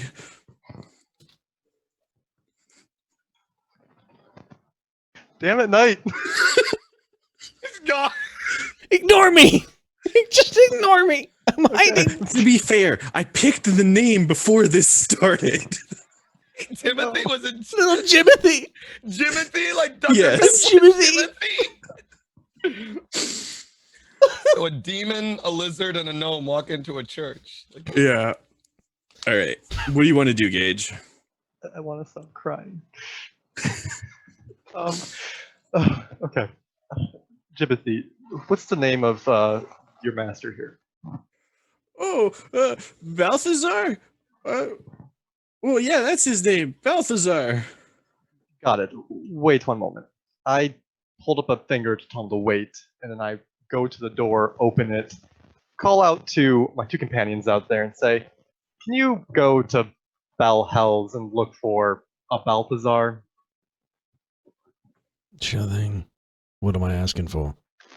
He's the healer here at the church, and the current one in here seems to think that he'd be more helpful.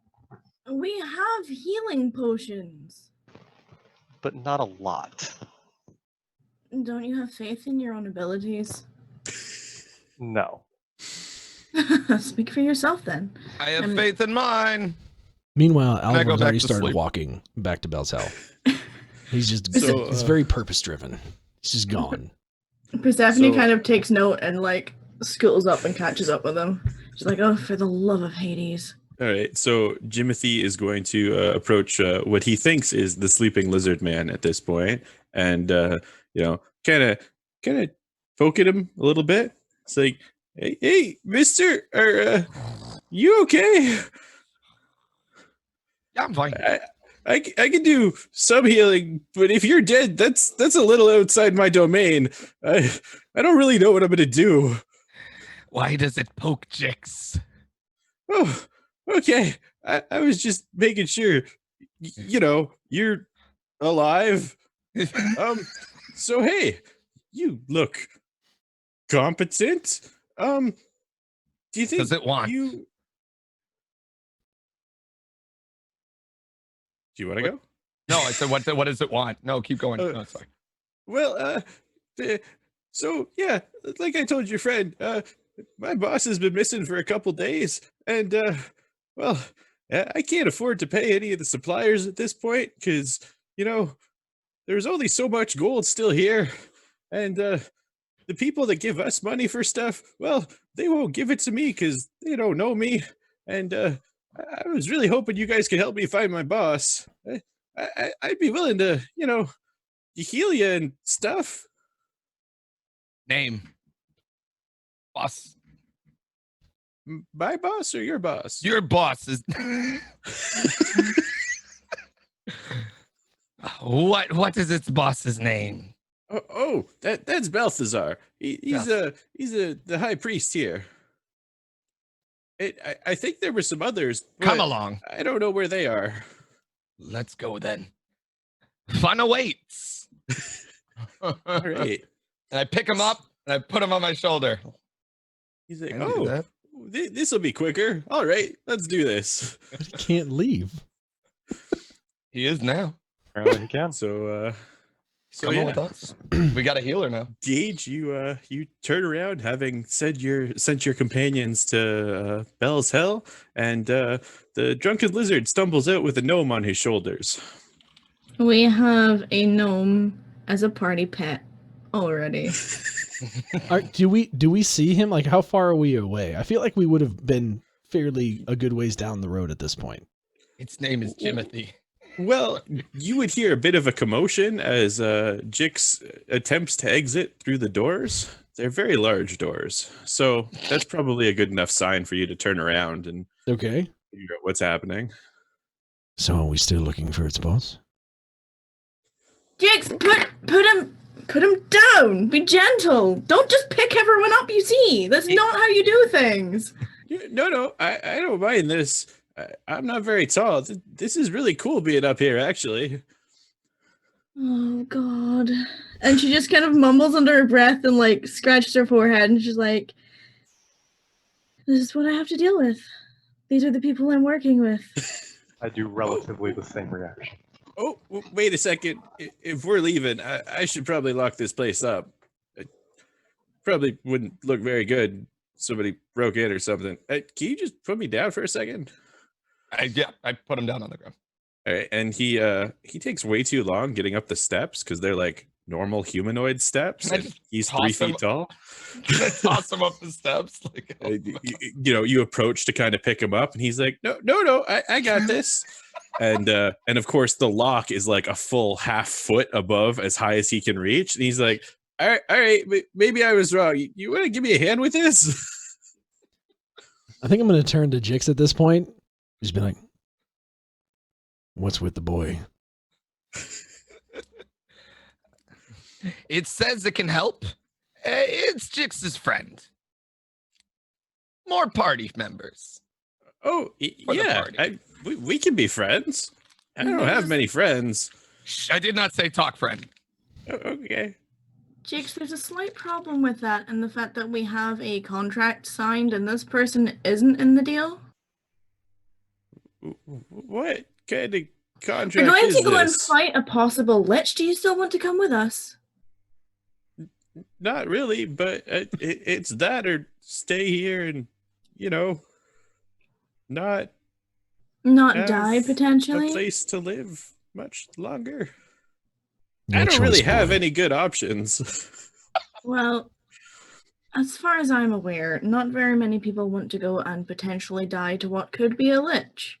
So you're welcome to join us if you want to, but quite frankly, and she sort of gives like a passing glance towards the rest of the party and then back down at this tiny little person, you might not be equipped for what we're going to go and do.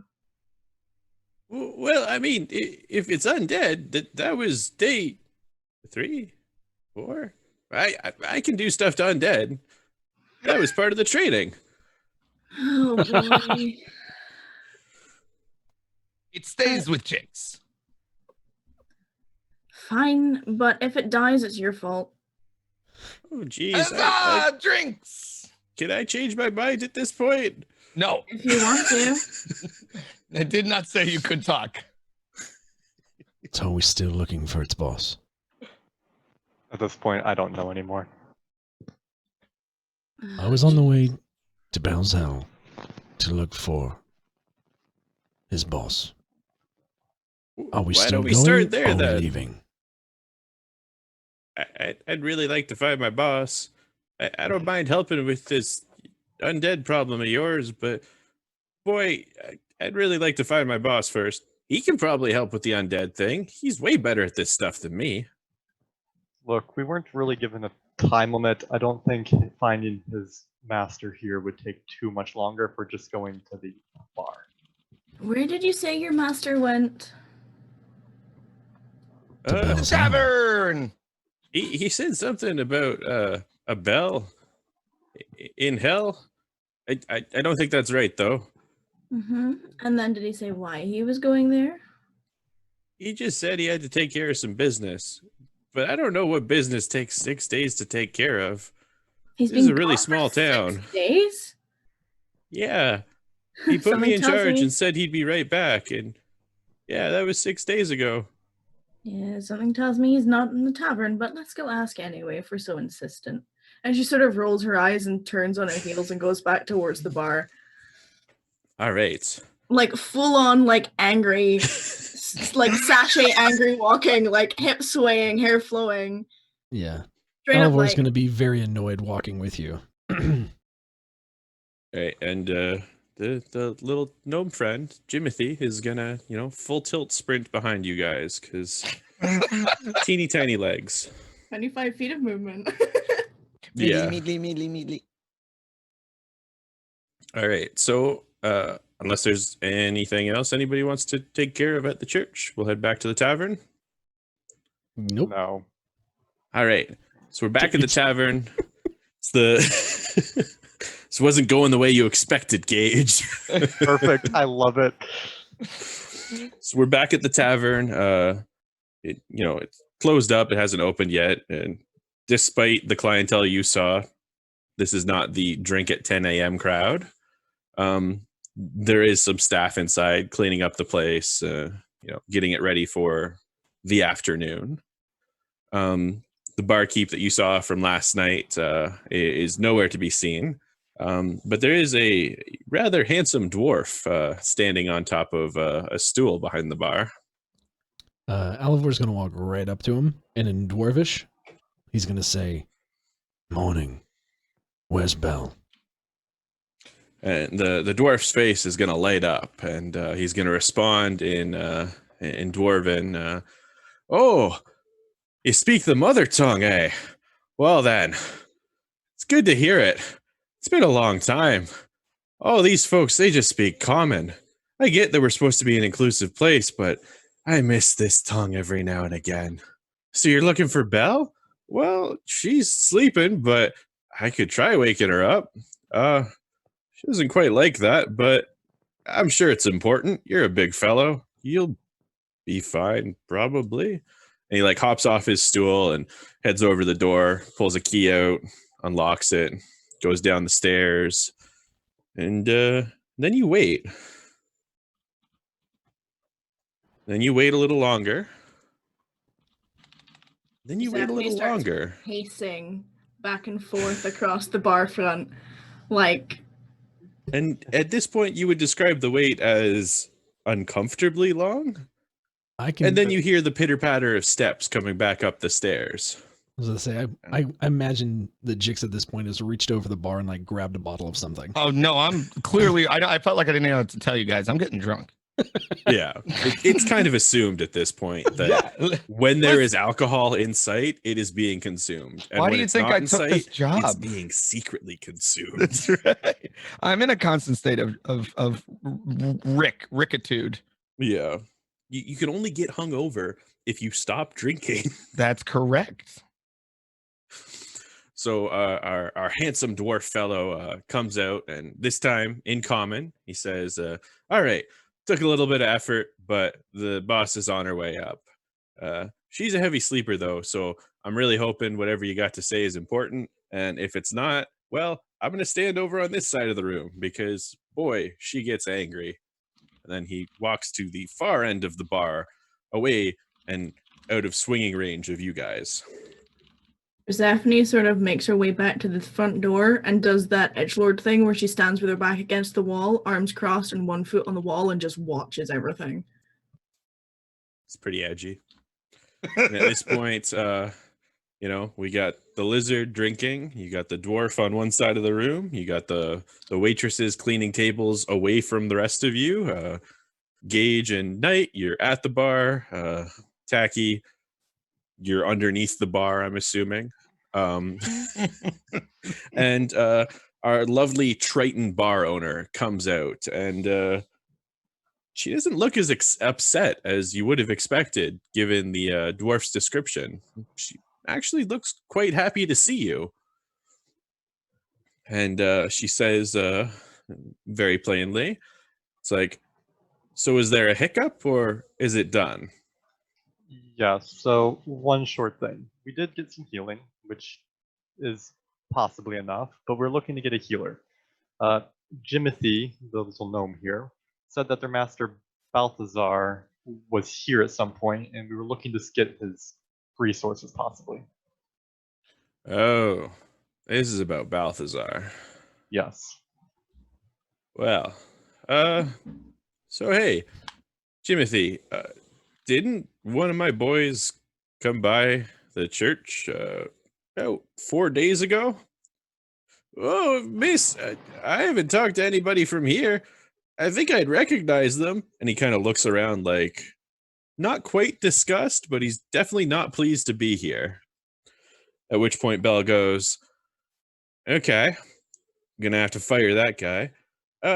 Well, your boss is, shall we say, indefinitely detained.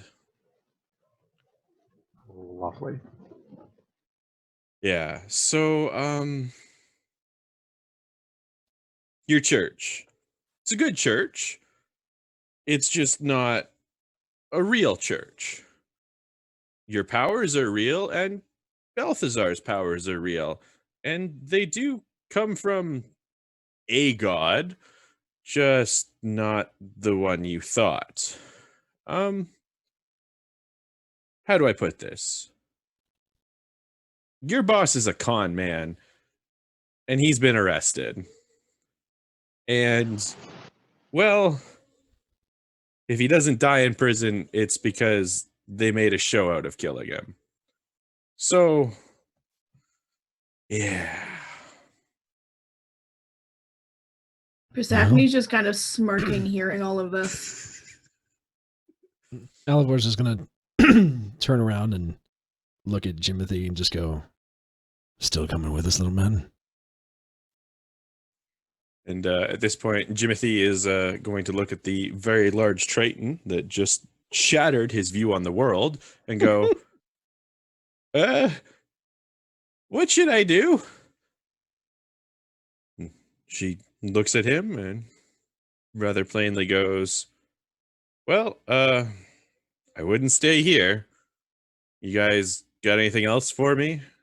'Cause I really want to go back to bed. Thank you. You can go back to bed. We can take it from here. And with a spin on her heel, she heads back to her little underground lair and heads to sleep. The dwarf heads back over behind the bar, tries his best to wrangle away the bottle from Jix and fails and gives up rather quickly because, whatever. And Jimothy is just kind of sitting there like a kid that believed really hard in Santa and just found out that he's not real, and also that his dad is a con man. Can I pick up Jimothy and put him on my shoulder? Yeah, he's pretty out of it, so you can just toss him up there. I'm just gonna throw him on my shoulder and look at my party and say, the other thing then? Let's leave. Let's go. All right. And with that, you seem to have, I guess, adopted is the correct word, a little gnome clerk. Woo! Who conveniently isn't part of the contract. Woo! Poor Jimothy. Yo, I see you in Tacky's chat. I didn't want to say anything. Like, don't mess with me like that. Because I got worried. I'm like, what if there are kids listening? I don't want to be that asshole. What I'm saying. I started saying it, and I'm like, shit. What do I do now? I mean, it's better they know now. Let's be honest, though, because, like, do you really want like a strange old man sneaking into your house at night and eating your cookies? Right, eat your food and not my cookies. Yeah, okay. CJ, I did Tacky's good. on 18 plus. It's not your fault. No, okay, cool. Smug, no. Smug, don't mess with me like that, man. She said you're wrong. Okay, cool. Let's roll with it. We're just moving on. All right. So we're heading out. Jimothy hasn't said anything in a while. You're on the path in the general direction of where you need to go. Can I give Jimothy a drink, by the way? I mean, he's just on my shoulder. Just gonna hand him the bottle that I'm clearly drinking. Water or alcohol? Alcohol. I immediately scold him and stop him from doing that. Yeah, and are they not allowed to drink? Are clerics not allowed to drink? I feel like he could use it right now. That's real clerics probably no, actually I don't know, but I mean, It depends on the oath. It depends on the oath that they take. So some do abstain from alcohol, but not very many of them. It depends on their god. Yeah, and as we recently found out, his god isn't exactly what he thought it was. It's a charlatan. Yeah, so I'm just gonna. I mean, I guess I should ask him. Is it thirsty? I'm just gonna hand him a bottle. Revel with me. And well, you're a lizard man, and the type of things that you drink quite powerful in comparison to the types of things a gnome drinks. And he gets one whiff of it, and he quickly kind of shoves it away from himself, and he's like, I think I'm good. I'm just gonna maybe some water. I could use some water. Does anyone have water? Kind of looking wildly around, just now realizing he's no longer in the tavern. Does our little friend have any form of weaponry on him?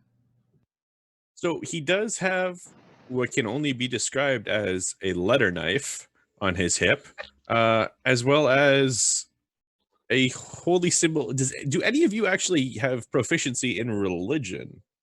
Definitely no. not. No. Do any of you? Oh wow, there's a lot of negatives in religion. I'm not negative in religion, so if you'd like someone to roll, I am not proficient, but I don't have a negative score. Okay. Oh, Gage, What? you have a +2 to religion. No, yeah, I do. Sorry, I was looking at Tacky, so I'm like, I have a -1. Yeah, I have +2. Apologies. All right, give me a religion roll. Let's see if you can recognize the holy symbol that he carries. 13. So Hey. 15. All right. So you look at the symbol and you can feel it kind of tickle in the back of your brain. Like you recognize it, but you're not quite sure where you recognize it from. And you look at it, and you look at it, and then, you know, as you're staring at it, Jimothy notices you, and he's like, "Oh, you looking at this?" And he grabs it and he turns it upside down. And now that it's the right way up, you notice, oh, hey, this is the symbol of Loki. And for those of you unfamiliar with Loki, he's a god of trickery. So what are you going to do with that information, Gage?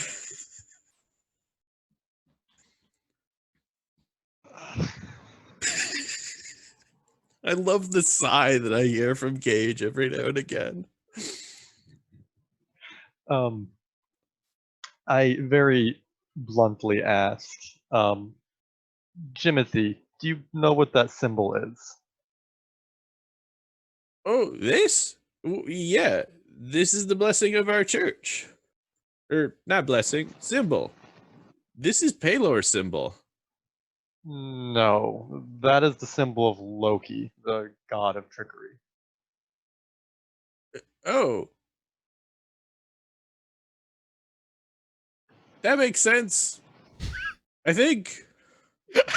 Why does this make sense? Well, because he just found out that the person he's been worshipping with isn't actually a con man, and that their temple isn't real. So why else would a god of trickery make sense right now? And she's sort of like treating them as if they're all idiots right now. Jimothy's like, yeah, what she said.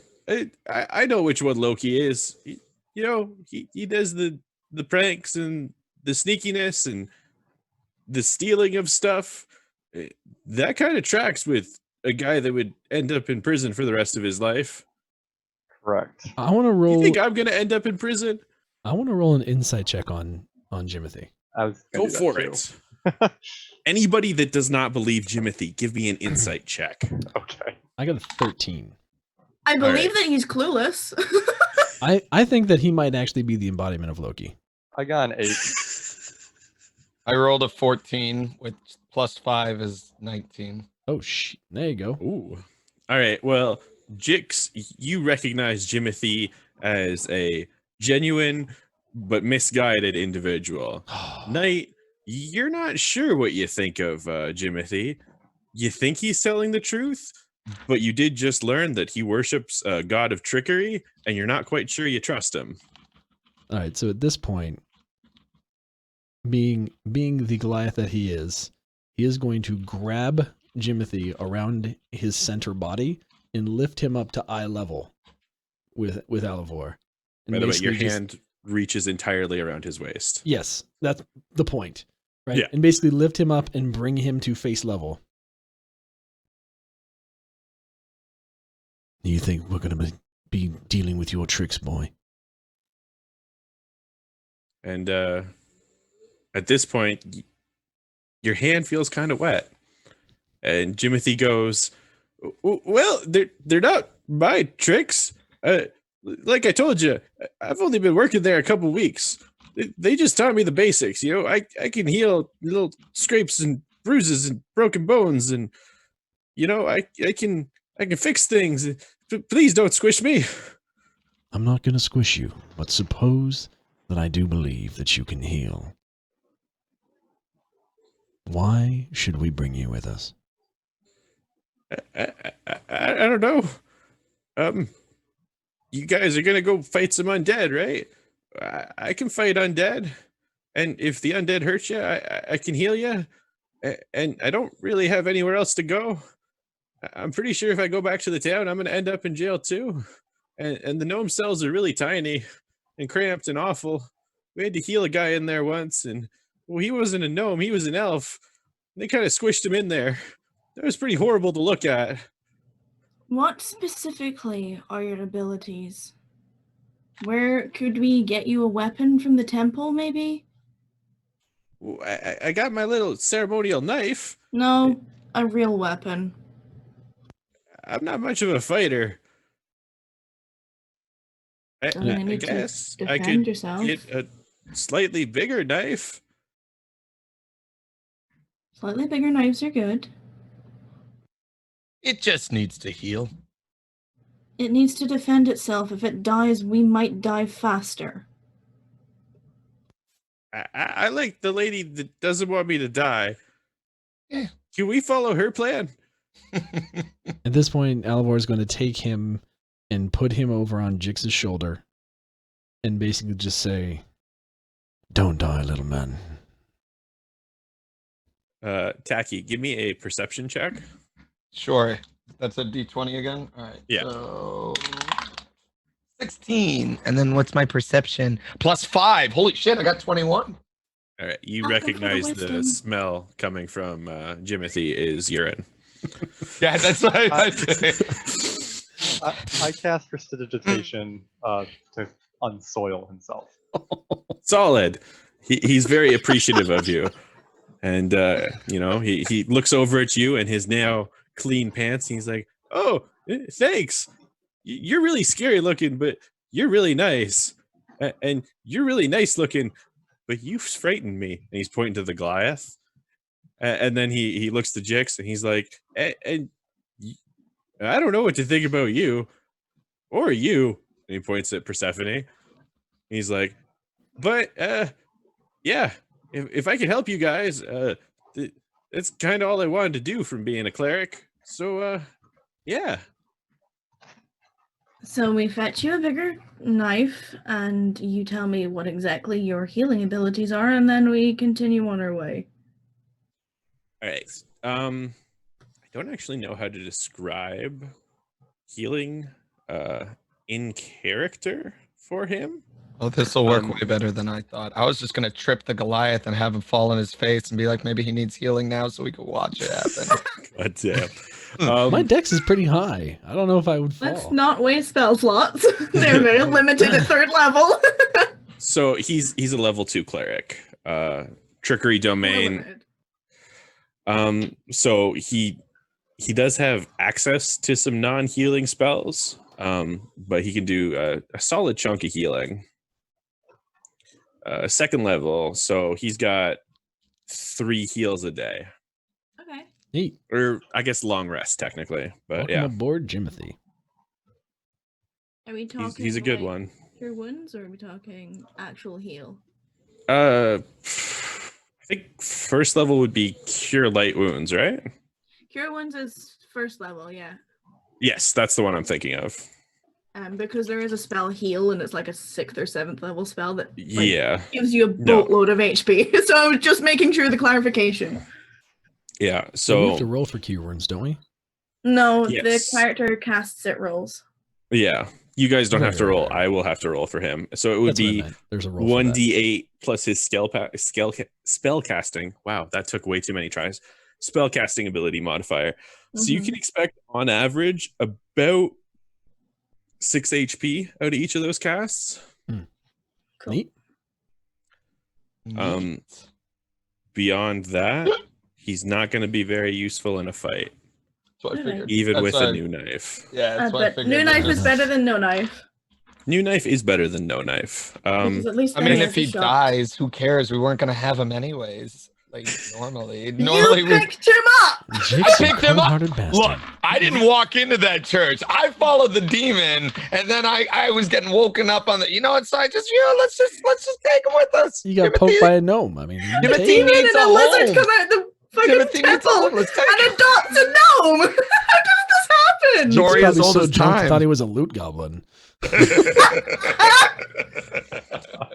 I mean, technically it is. Just doesn't have much loot.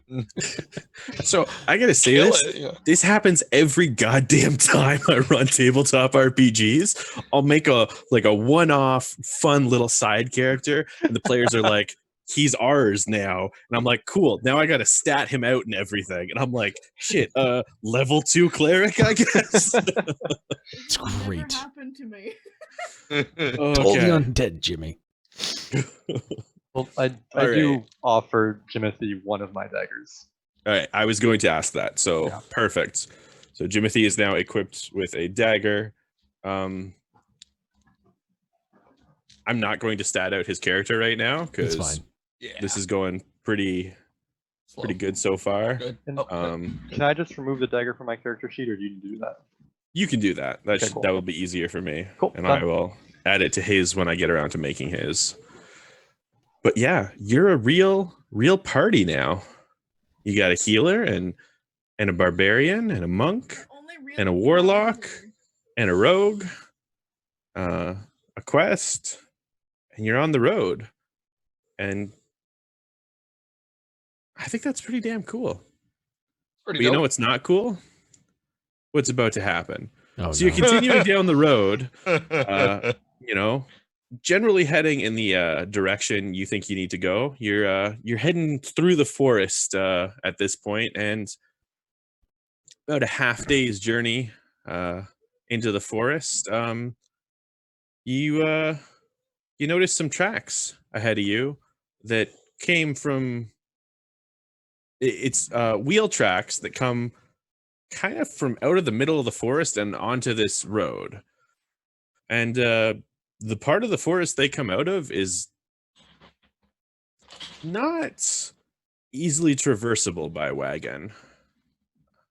The tracks do lead in the direction you are heading. So how do you guys want to handle this? So I've got a pretty healthy survival stat. Can I do a survival check? You can. What particular thing are you investigating 19. With your survival? I just want to see if I can identify how many sets of tracks there are and if I can tell what race they are. Okay. And you said 19? Yes. All right. So you have got, we're going to say you can generally estimate there's about 4 sets of distinct tracks. In addition to the wagon. Okay. Which has its own set of tracks. Sorry, I have to bring up my thing. That's what she said. There we go. Okay. Yeah, so about 4 sets of tracks and a wagon that you're going to say is moderately heavy. This is not, it's not an empty wagon, but it's not entirely full either. Okay. The tracks on the ground are, you're not entirely certain, but you'd be willing to guess kobold. So medium-sized creature. I believe kobolds are actually small. Alivor, yeah. Alivor has fought many goblins and kobolds and things as a protector of his clan. So yeah, I would assume that would be fair to know that he's a kobold. Now, mind you, these are a little different from the kobold tracks you're used to seeing. So if I were to describe the kobolds you're used to encountering, they would be light tracks. Okay. These are, quick little scampery fellows. Right. Whereas they're not exactly heavy, but they're not scampering. They're deeper. They're more organized than what you're used to. Okay. So I'll turn to the party, and is that it, or is there more? That is it. All right. So I'll turn to the party, and looks like 4 sets of tracks and a wagon. Wagon's probably not so full, but not empty either. And from as far as I can tell, these look kobold, but a bit deeper, maybe with armor. We should be weary. And sorry, remind me, these were leading off of the trail that we're on, or? You're really quiet all of a sudden. Are these leading off the trail that we were on? So to kind of explain visually, they lead in the direction you're going on the path, but they're coming onto the road from off the path. Oh. So you guys are heading east. These tracks come up to the road that you're on from the south and then head east on the path.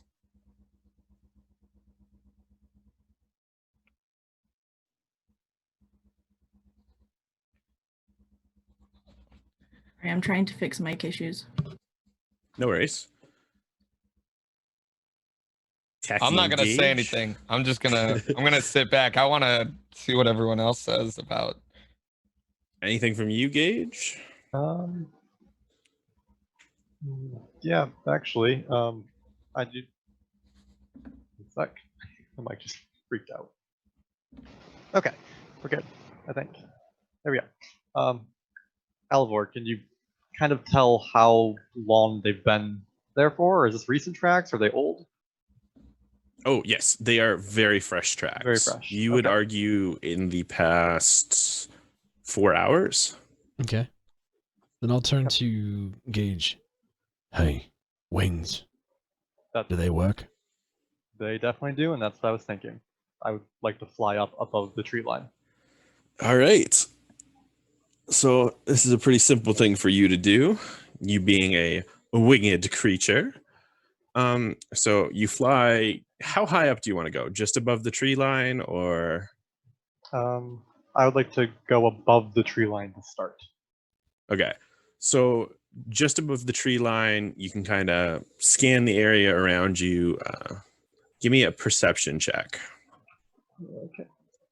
Actually, you're actively doing this. Give me an investigation check. Okay. I rolled an 18, so 22. 22. All right. GG. So, Wow. so you take a look around and you're experiencing this kind of area of the woods with all of your senses. You don't hear anything out of the order, but the smell is not quite right. It smells woody, like you would expect, but there's something underneath it. Something sour, maybe? And as you kind of zero in on where that smell is coming from, you see in the distance south of you, a couple of the trees are not quite right in color. Still green leaves, but much darker than you would expect. As far as you can tell, that is the general direction from which that sour smell is coming, and it's the same general direction that wagon came from, south of you. I roll for Arcana. All right, give me a roll. 17, so 21. From this distance, you're not quite sure. It's any number of things could be affecting the color of the leaves, from the soil quality to something magic. Okay. I fly a little bit higher to see if I can see anything. All right. So as you get a little bit higher, you've got a better view of the road from here. You're high enough up that you can kind of get a general view of where you've been traveling, where you've been going on the road. As it's been cleared out, there's a lot less overhang from the trees, and you can see, I'd say, a good 5 or 6 kilometers from your position what appears to be a wagon.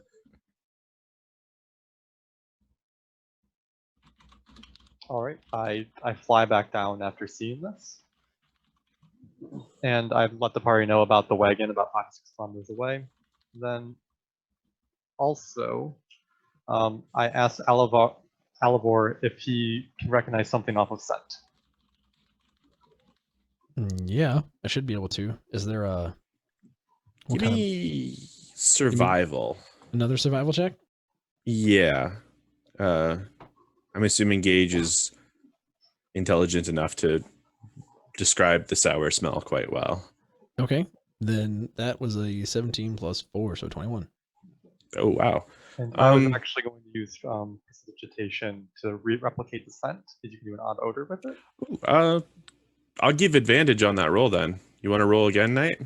I mean, I got 21. I mean, do I need... Roll again, you could get a nat 20. You could get better. I 22. All right, there we go. So Gage replicates the scent for you, and you give it a good sniff. Really breathe it in, and you recognize it almost immediately. It's a type of fungal rot. You're familiar with it from your time in the Grey Peak Mountains. It's the type of thing that kobolds like to cultivate. It doesn't happen naturally at levels high enough to generate this smell. It really needs to be fed to happen. This fungus needs, a very specific diet to grow on these trees to the point to create this smell. Ooh. And you also know that they do this because the fungus has hallucinogenic properties that they use to commune with their gods. Oh. Awesome. Hallucinogenic fungus. Awesome. Good times. So, yeah. I'm just going to point out a point of order. Aside from Jix, who says his name all the time, and the fact that we signed a contract, none of us have actually introduced ourselves to each other. Ooh, that is a solid point. I kind of just naturally assumed it would have happened. Hence why I called you Wings. Fair. I kind of assumed it would happen between the bar and the herbalist, but right, that's what I thought. Because do we want to do a quick little flashback of you guys introducing yourselves at that point? Unless she has been specifically asked until this point, Persephone has not introduced herself. All right. So let's do a flashback then. Walking between the tavern to the contract, because that would probably be the main point of order for us to talk about names. All right, let's do the contract then. So, who would have been signing the contract first? Persephone. Guaranteed. Persephone. That does make sense. Mm-hmm. All right.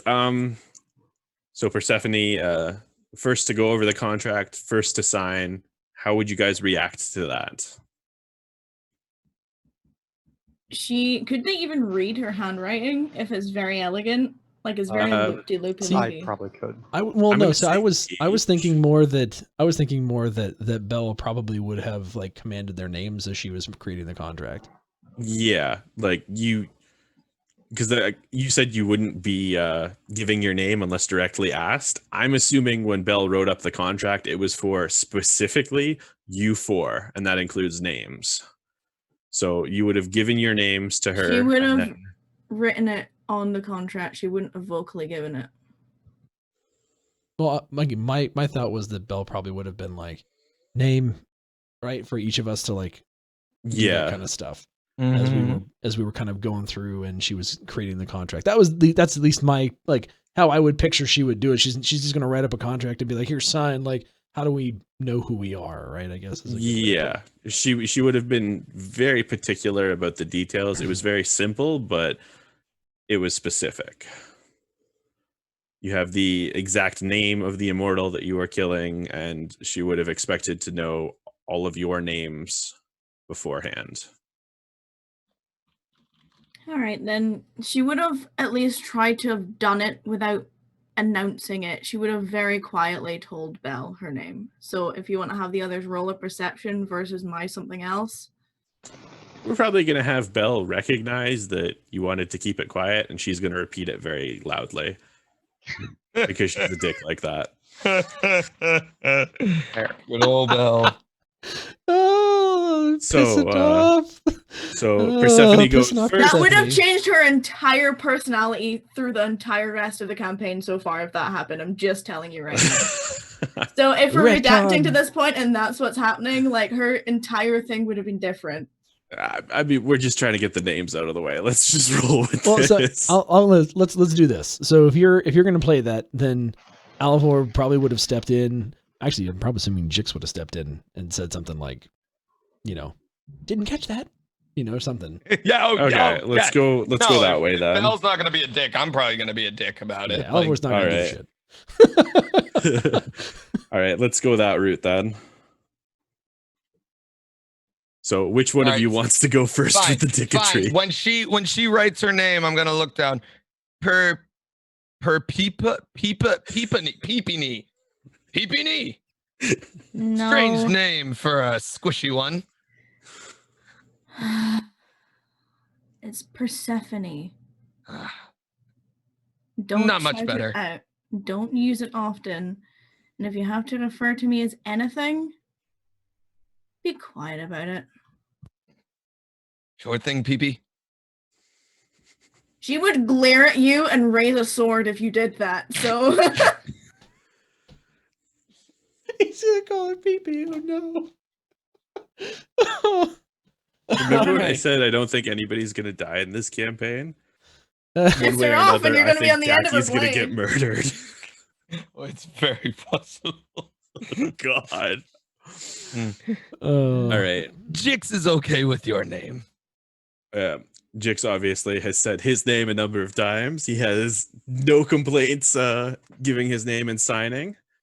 I'm assuming Alivor would be next. Yeah, he'd just walk up to Bell. Name's Alivor. That's all it. Right. And just that's very plain. And how would Valis handle this situation, Gage? Similar to Alivor, I would go up and while signing, just say Valis, move on.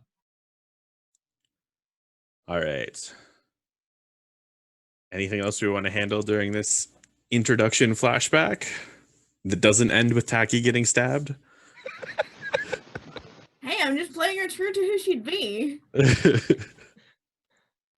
It's fun. No, I think that's it. Just as long as the names are committed to memory. All right, cool. So, all right, back to the present. the Batman transition. Yes, Hey, we've got scene transitions on stream here, so I mean we're fine. Oh yeah, that's true. Went from tavern back to forest. We're good. All right. So back in the forest, Alivor was talking to Wings. Yeah. Oh. Yeah. Valis, it should. Probably call him Wings, so it's pretty cool. Wings. Wings is a good nickname. Yeah. So Wings, it's a special kind of fungus they use to try and commune with their god. We don't really believe in gods, but I can understand them wanting to get closer. Has a particularly horrid smell, and we don't get much of it up in the mountains. They bring it up with them whenever they come and attack the clans. Definitely kobold, though. Anybody else got anything they want to say at this point? There's no point in us pursuing a different path than the one we're on. We've already been sidetracked and she sort of gestures to the gnome. And then she goes, we were sent in this direction. We have a job to do and this strawberry ain't getting any fresher. On we go then. All right. Continuing down the path in the direction of both your destination and a wagon pulled by some kobolds. Neat. So I'm gonna say that was happening. Go for it. Persephone's actively keeping a watch in the environment, like anything coming at them, anything aggressive, anything like that sort of thing. So like on alert type thing. Yeah. All right. I'm pretty sure Alivor has an ability that allows him to not be surprised by things. I think I saw that. Yeah. Yeah, it's danger sense, I believe. Yep. Yeah, you have danger sets. Advantage on dex saving throws against effects that you can see will not blind, deafened, or incapacitated. See. Which is a handy one. Isn't it? Things I can see, true. Things I can see. Yes. I also have I was just double checking something else in your sheet. Uh-oh. Nothing to worry about. Nothing bad is going to happen to you except maybe some bad stuff. So we're going to say you were at the herbalist shop first thing in the morning. It was about half a day after that until you got to the wagon tracks. I'm going to say the rest of this day is rather uneventful. The wagon tracks do extend far out ahead of you, but it seems your pace and that of the wagon about 5 kilometers out is about equal. Okay. So you have not gained on them at all. Night is rapidly approaching. The time, not our lovely streamer. So at this point, you have a choice. Do you continue to walk or do you set up camp? Technical question. If we don't camp, we're going to get exhaustion, right? Because we didn't sleep the previous night because we had the conversation with Belle. That is actually correct. Set up in the morning and set off. So if we don't camp now, so yeah. Exhaustion does suck. Yeah. So Persephone. Yes, you guys are very tired at this point. Persephone pipes up and she's like, well, as much as I'm akin with darkness, I'd rather much enjoy camping at this point. We've been traveling for long enough, and yes, we're looking to get to where we're going to be, but the castle doesn't move, put it that way. Unless someone has access to Earthquake, and I highly doubt that. I'll go find us some food.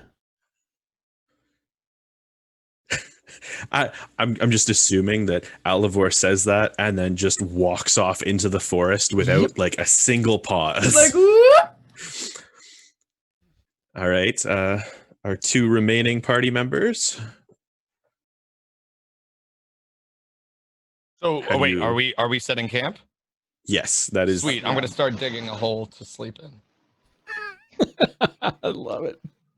I'm a lizard, damn it. I need a little den. It's fine.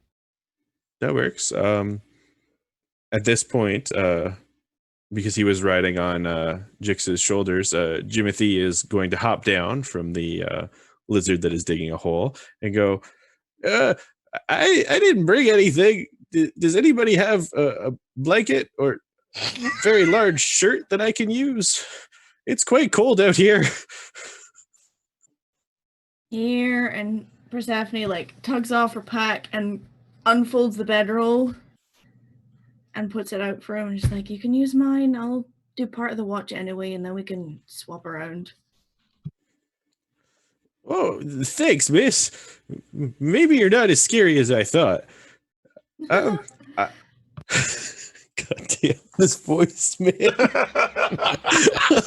Like, I'm trying to keep it together, but it's so much fun. It's so good. You're like a baby Garth. All right. We're good. Just take damage to laughter. We don't have a bard here. I don't think that's possible. Oh God. All right. We're gonna power on through that. I'm gonna stop doing the voice for a second because I just can't. He's gonna get ready for bed. Let's assume he had a very large lunch and he does not need any of the food Alivor is bringing back. It's gonna be a shame. Alivor can cook. All right. So, Gage, what are you up to in this camp preparation? My backpack literally has no camping supplies, so literally just wherever I need help with, I'd be helping. All right. Wow. So, just to confirm, of our 5 people, only one has a bedroll. No, Alivor would have a bedroll. I have a bedroll too. I just don't use it. Does it come with the backpack? It comes Depends on with which certain pack you chose. packs. Yes. Yeah. I chose an adventure. Wait, what was it? The Explorer pack? Yeah, I think so. came Yeah, with the one. bedroll. I came with the bedroll. Yeah, and a mess kit and all that lovely stuff. Yeah, if anyone wants to use my bedroll, I'm just gonna sleep in a hole. So. All right, that works out then. We have enough bedrolls for everyone. Do you have any marching orders in terms of how you're going to handle watch for the night? I know Zelda, you mentioned you wanted Persephone to do watch. She's Anybody gonna do else? One I'll of do the watch. watches. I'll do watch. Okay. Obviously, Avalor is out hunting right now. We'll cover his part of the watch in a second. But Gage, are you interested in doing any part of the watch? No. Okay. So we have, assuming Avalor comes back and is interested in watching, which Protector, I can assume he would. Sure. We have 3 people rotating through the night.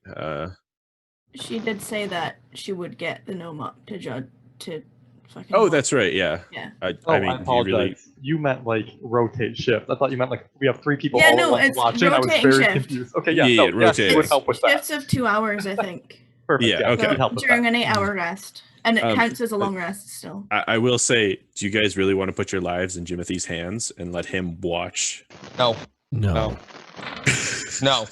Although he 100%. is small, and if Avalor put him in a tree, he might feel safer and have a better look at what's going on around us. That's actually a solid point.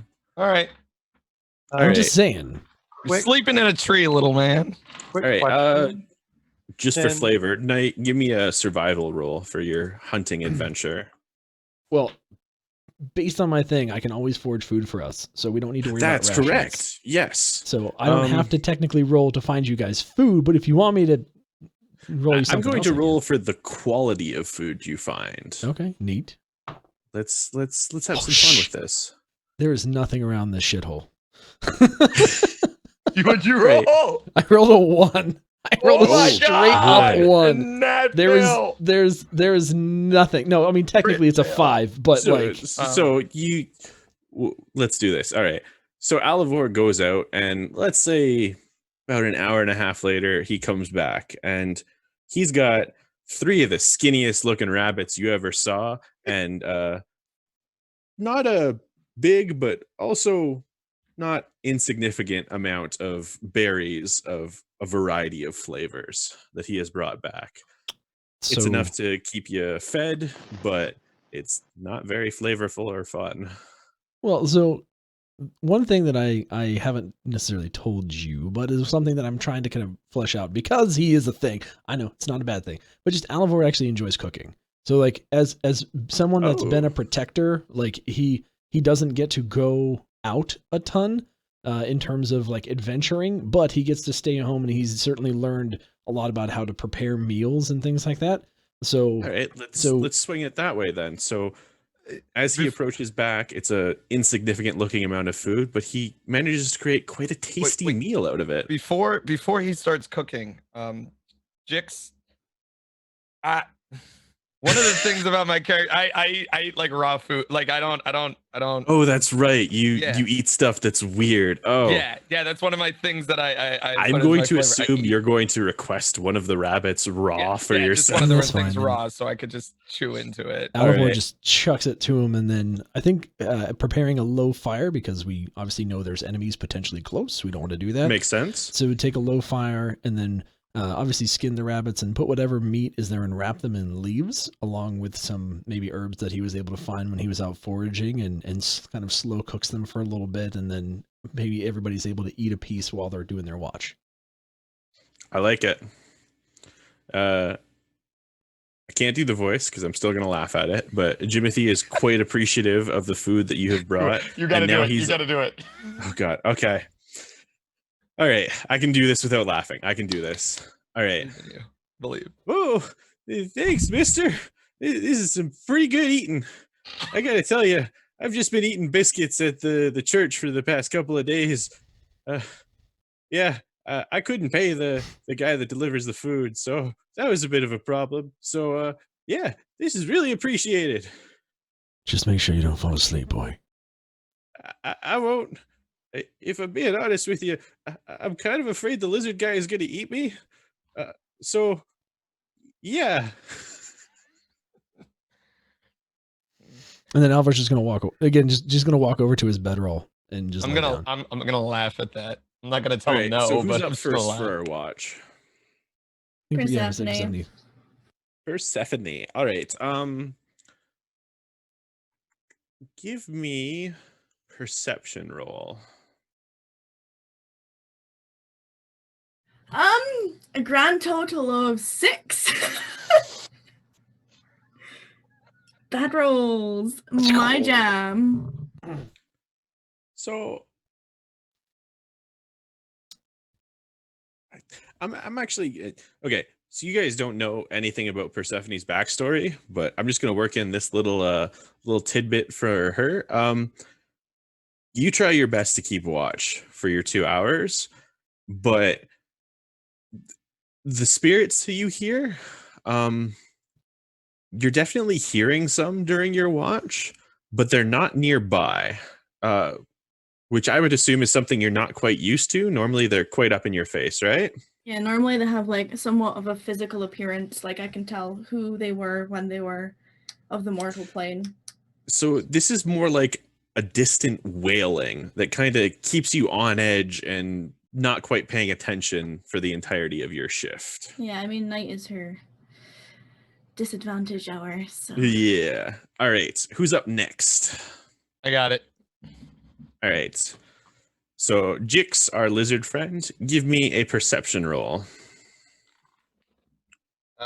6 + 5, 11. All right. So you have a grand old time during your watch. Obviously, you're a drunkard, but you're not an idiot. So you're not, entirely into the bottle, but you're having a little bit of fun. You notice a couple of noises throughout your watch, but you're willing to bet it's just, more of those skinny ass rabbits that were caught earlier. Who's up next? Wait, before the end of my shift, can I do a stealth roll real quick? I forgot you wanted to do this. Can I do a stealth roll? Let's.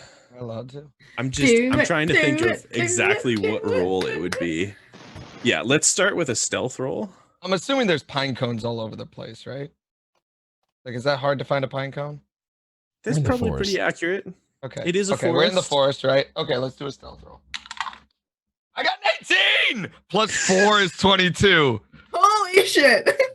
Can everybody tell me their passive perception? A mighty 12. 15. 12? Wait, what? So we're just giving you our base stat? So yeah. Under senses, it will say passive wisdom, perception, passive int, investigation, passive whiz, insight. So you're saying perception? Yes. 14. 14. All right. Taki, what'd you say you rolled? An 18 plus the 4 is 22. All right. Okay. Yeah. So whatever you want to do, you're doing it real quiet and nobody's woken up yet. Okay. Do I say it out loud or do I message you? I'm going to need you to say it out loud. One, because it's funnier that way. So, first thing that I'm gonna do is I'm gonna take some pine cones and I'm gonna put them on the horns of the tiefling, just on the top of his horns, so he has little knobbly things that are making it so they're not pointy anymore. And then I'm gonna Oh, sorry. Go on. Give me a sleight of hand check for that. Okay. Oh, that didn't go down. There we go. Uh-oh, I got a 5 plus a 2.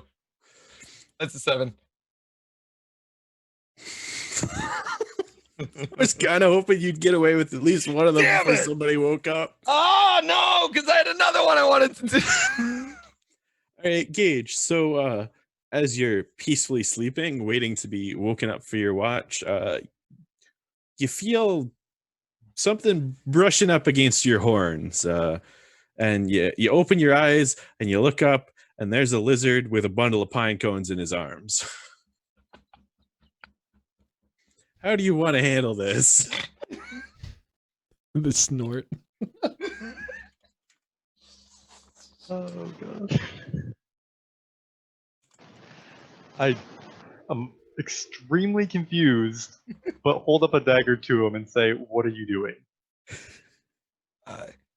In Kunark, it's a way to ward off evil spirits while we sleep. I was trying to help. Taki, give me a, do I have to do a persuasion? Give me a deception check. Oh, and Gage, give me a... I rolled a 2. Never mind, Gage. I rolled a 2. You can still roll a 1. You can still roll a 1. That's true. Gage, give me a insight check. Do you have any pluses to your deception? I got no. I got a 3, so 4. Oh no! Those low so rolls, good. yeah. So Jix is not a very good liar, but you're also very sleepy. And for a moment you're like, oh, and then you realize what's actually happening, and you're like, oh. And how do you want to handle it from there? I calmly remove the pine cones off of my horn. Then ask again, what are you doing this time? Don't lie to me. Would you like to help me put paint on Avalor's face? I don't think you understand that he has a battle axe, and that could go through your throat. And a great So sword. no. Oh, great sword, sorry. No, and a great sword. I have both. There's two options here. There's sweet. many ways to be turned into lizard man kebabs. It's a lot Hey, of at ways. least you're fed for a good couple of weeks. Yeah. Jix, if you're done with your shift, I'll take watch and go to sleep. Fair. Fair. Fair. It's all I got. If I must. All right. All right. So Jix is going to sleep, having failed to pull off any of the pranks he had hoped for. Damn it. I'm gonna be honest, I was kind of hoping that you would pull those off. I'm not gonna lie. I'm not one for inter-party conflict, but I love Now a I good prank. dread what you were going to do to Persephone. Let's all be happy that it didn't happen. Yeah. At this I'm point, gonna I'm more afraid of her than I am of me. Yeah, fair. I Persephone will kill me. All right. So Jix is going to sleep. Gage, your turn for watch. Tell me your characters wouldn't have laughed seeing a tiefling with like pine cones on his, because he wouldn't have known when he woke up. It would probably have been the first time you proper got like a giggle snort from Persephone. Next time, Tacky. You got this. That's why we can't have nice things. Exactly. Oh god. All right. So Gage. Yeah. It's your shift. Is there anything in particular you want to do during this shift? Or just keeping an eye out? Besides keep watch? Not really. All right. Give me a perception check. Nat 20. So +7, so 27. So maybe it's whoa. the adrenaline of waking up with a lizard folk in your face, or maybe it's just, before that point you slept well, but you are acutely aware of everything happening around you. Rabbits moving through the bush, Jimothy, whose nose whistles a little when he sleeps, Persephone, who's kind of thrashing about in her sleep a little bit. You didn't notice it before, but she is rolling around a bit more than everybody else. And in the distance, faint flapping of wings, probably a large bird like a hawk.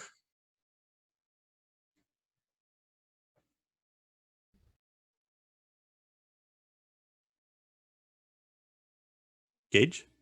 My mic was muted, I apologize. Suspense, it's fine. Oh god.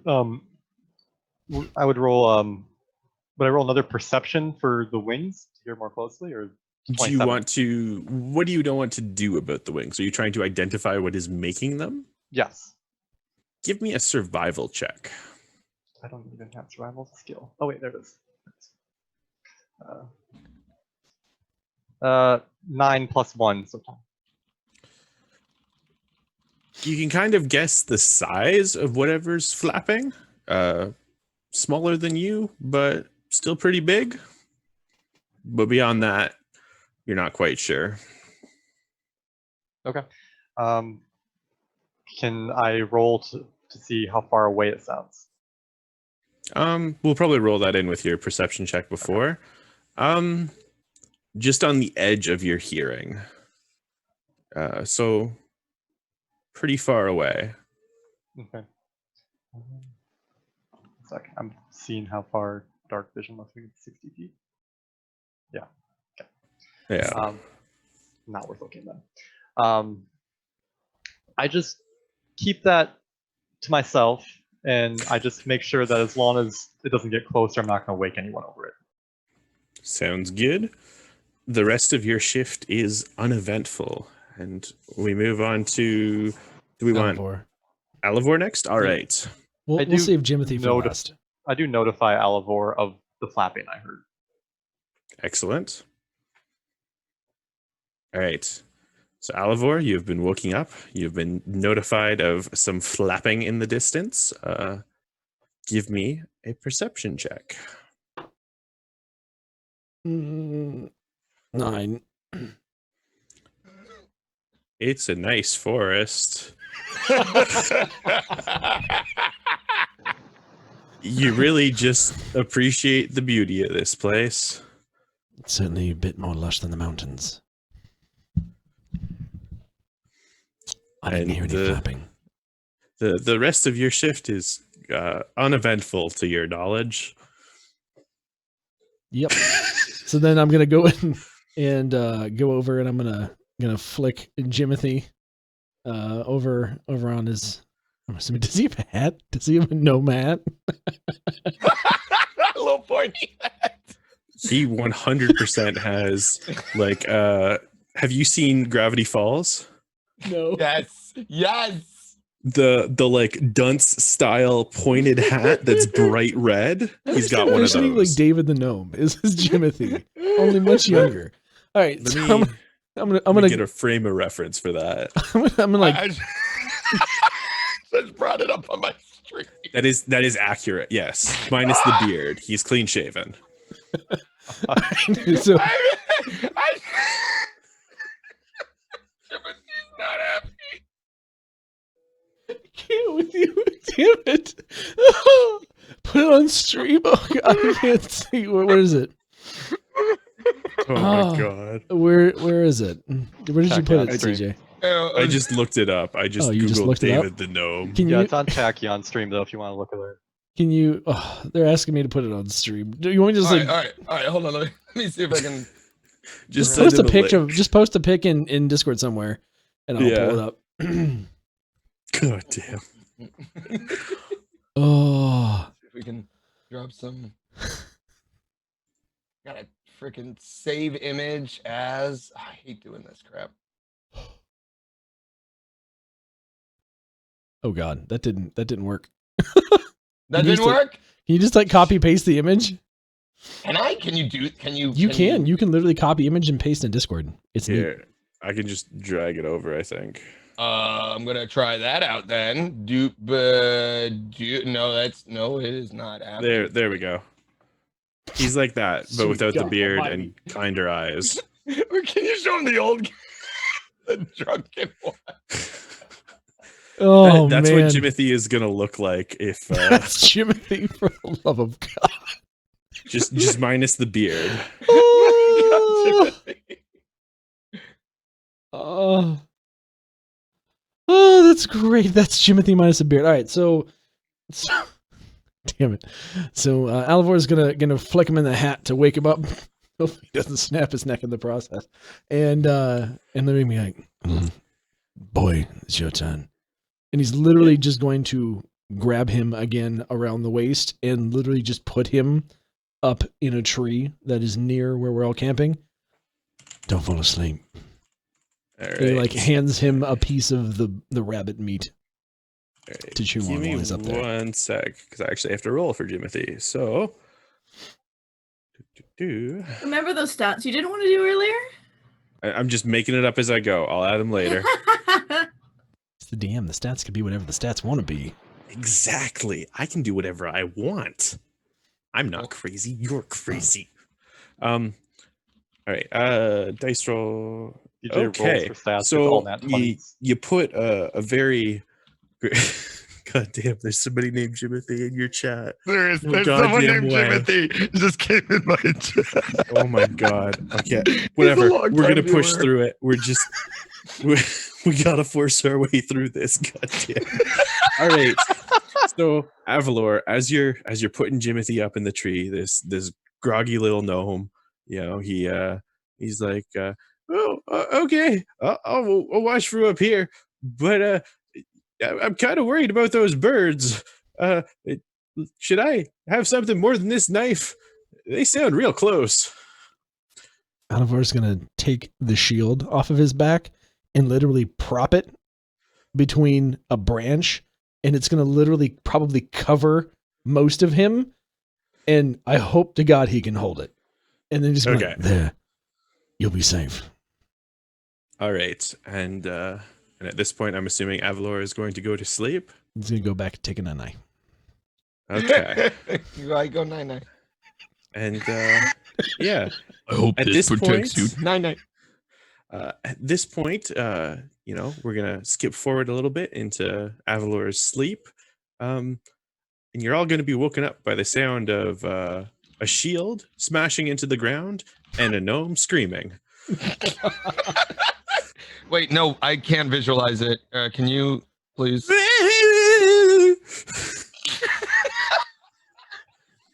Is he falling out of the tree, or is he just screaming in the tree?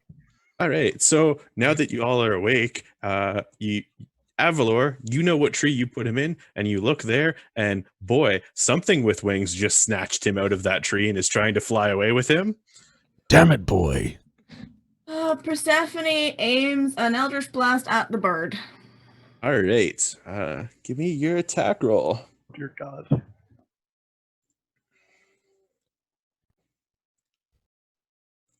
That would be a 20 to hit. All right. That's pretty damn solid. All right. Give me a damage roll on it. 10 max damage. Oh, Solid. So you cooked it for us too, eh? bird's gonna explode. No, poor Jimothy will be scarred. All right. So while I'm explaining this next part, can everybody give me an initiative roll? Initiative? It's a D20, right? D20? Yep. This is a D20 plus your initiative bonus, which is just under your proficiency on your sheet. Great. Great.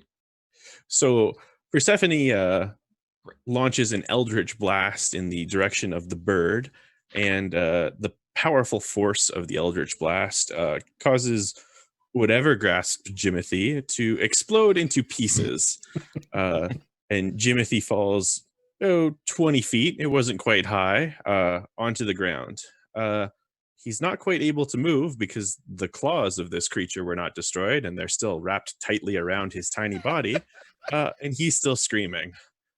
It is at this point that you notice, boy, there sure are a lot of kobolds around us. Dear God. Oh, good. I got 17. 17 for Knight. I got a 9. 9 for Hey, Persephone. you did your part.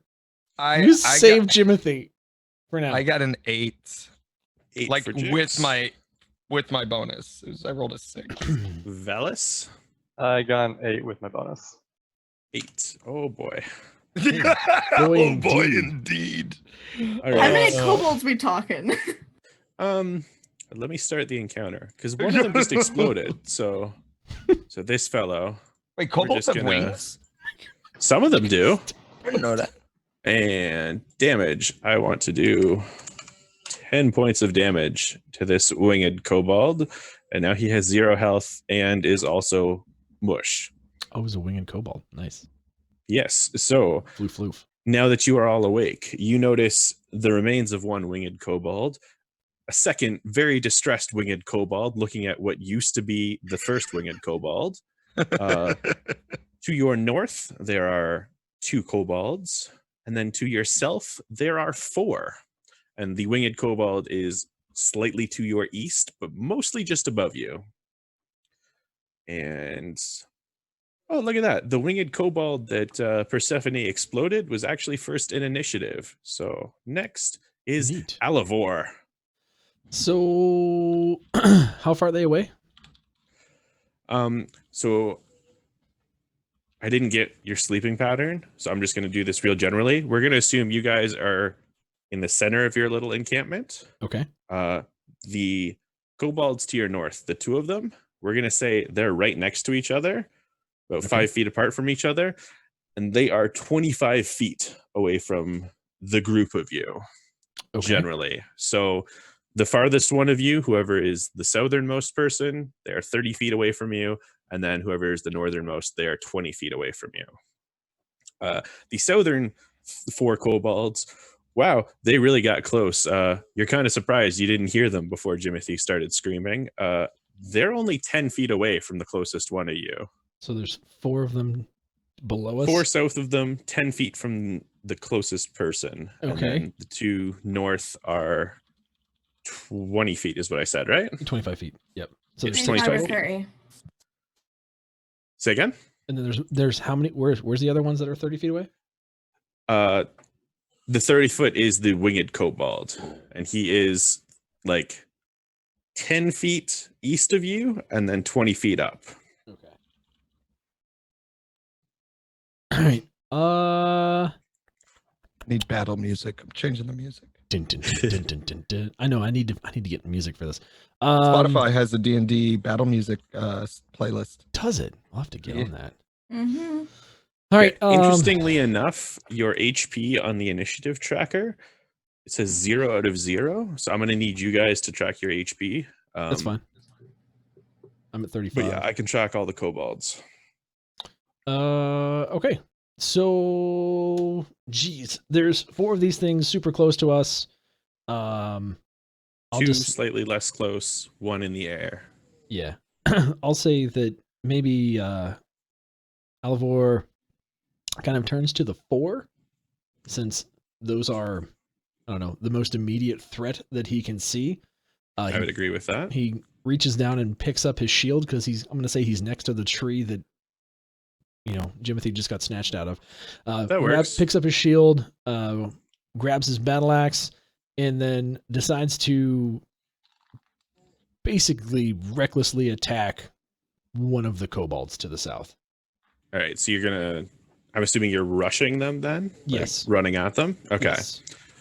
So that's well within your movement. Yes. So you get there easily. How would you like to position yourself? They are, imagine like a firing line of kobolds. Okay. So like 4 in a row. Being that Alivor is, again, as a protector and has fought these types of creatures a lot, he's not going to go barreling into the middle because he knows he's just going to get swarmed. So he's going to take the one furthest to the left and basically try and run up and bash him with his shield and then cleave him with his battle axe. All right, give me an attack roll on that battle axe. Okay, that is 1d10. So it's your attack roll first to see if you hit. Oh, yes, sorry. No worries. New. No, that's why I'm not chastising you. Balls, it's a 9. It's a 9. All right. Is that with your modifiers? Yeah, it's plus Remember, 5. if you recklessly attack, you get advantage. Oh, yes, and you did say nice. you want to recklessly attack, so I did. roll again. Oh, beautiful. Thank you Thank so God. much. 24. Nice. 24. All That's right. a lot better than 9. That's a lot Give better me than your 9. damage roll. And then the damage rolls a d10. Jeez. 6. Oh no, Not no, bad. it's no. It's 4. Excuse me, 4. All right, Stupid four. battle axe. Because you. I have plus You're 3. using the battle I axe. got That's 1 right. plus 3. Yeah, I know. Plus 3. Okay. These dice are really messing with me the first time around. They got to warm up. All right. Well, now I'm going to ask because some people prefer it one way and some people prefer it another. I like to explain how your attack goes down once you describe how you try to do it. Does that work for everybody? Yeah. Sure. So let's say I Okay. attempted to rush him and bash him with his shield, bash the furthest one left with a shield, and then cleave him with the battle axe. Okay. So Alivor rushes towards the leftmost kobold on the southern side. He kind of, he's a big guy and kobolds are small. So he smashes that kobold into the ground with his shield and then brings his axe down on top of him. And where once he had 2 arms, now he has 1. Ooh. So he's not doing so hot. And next in the initiative order is the now one-armed kobold. And boy, he's upset about what just happened. So, that was his good arm. So he has to first reach over to what was once his arm, pull the dagger out of it with his good hand, and then he tries to stab you in the leg with it. Wait, was it his left arm or his right arm that came off? It was his left arm that came off. Perfect. Good. The outside arm. Good. So let's give him a roll. There. Okay. He got a natural 20. Oh shit. To be honest, I wasn't expecting that. He rolled with advantage as well. I mean, natural 20. I don't need to roll again, unfortunately. Hey, you might get 2. I'm just trying to get them out your system. Yeah, let's add another one on there. Let's see what 11, but yeah. So natural 20. Let's figure out the damage on this. Okay. I'm going to refer to Zelda at this point because you're a little more familiar with D&D than me. Natural 20 on an attack roll. Does that affect damage at all? Yeah, so it doubles the damage. Okay, that's what I thought, but I wanted to double check. Yeah, so nat 20 is double damage. It's okay. I got this. Don't worry. Boop, boop. I believe in you. Wow, he really rolled shittily for his damage. So these dice are all over the place. Thanks, Google Dice Roller. You're making this inconsistent. So he stabs you in the leg for a total of 6 damage. Neat. And we're gonna say, he stabs a couple of times there. He just wildly stabbing you in the leg, and it's not that big a deal to you. You've been stabbed before, but he's really upset by that lack of arm. And next is his buddy. And this is the kobold on the rightmost side. So the opposite on the line that you are attacking. Okay. And he sees, his good friend has lost an arm, but he also sees what a big son of a bitch you are. He's like, you know what? These 3 got that. I'm going to go after one of the other ones. So he looks at the other members of your party. He sees what they assumed would be an easy snack still in his boss's claws. He thinks about going after him, but he doesn't. And then he locks eyes with the lizard man. And he stares at him. And the lizard man stares at him. He rushes the lizard man. Lick my sharp, spiny teeth. And so this little tiny kobold, he's sprinting full tilt at Jix, and he's got his little piddly dagger. He takes a swing with it. And remind me what your AC is. It looks like it's 15 from what it says here. Does a tie work in D&D, Zelda? Yes. If he hits his AC, he gets his attack. So 15 or higher hits. Okay, perfect. Just confirming. I don't want to screw up any of these rules. All right. So we're going to say the kobold swings wildly at the lizard man's chest. And he does. What do key points do, by the way? You can activate them on your turn to do one of 3 different things that you currently have access to. So you can use one to get the fuck out of dodge without an opportunity attack. You can use one to get yourself an extra attack. Or you can use one to, I believe there's another ability depending on what class of monk you did. Okay. He's got defense, step of wind, and flurry of blows. So wait, I have dodge. Step of wind? Yeah, that's the disengage or dash one. You can also jump really high with that one, which is pretty cool. I got a dad real quick, so I'm glad my turn just went. I'll be back. All right, cool. We'll come back to you eventually. Yes, so you can spend your key points on your turn only.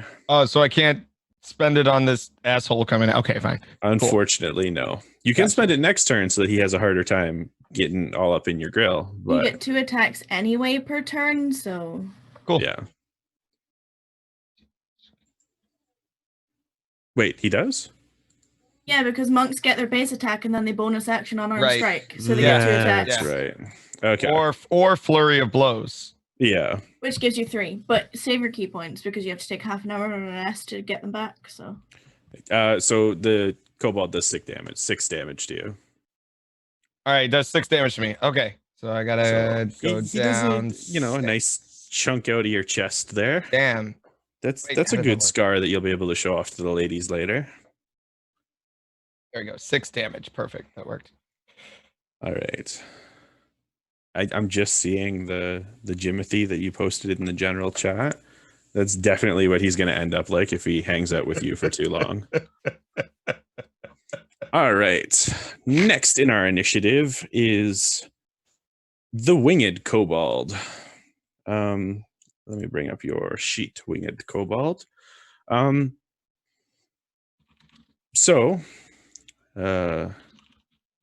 Winged Kobold is maintaining his height in the air with his wings, but he's crying.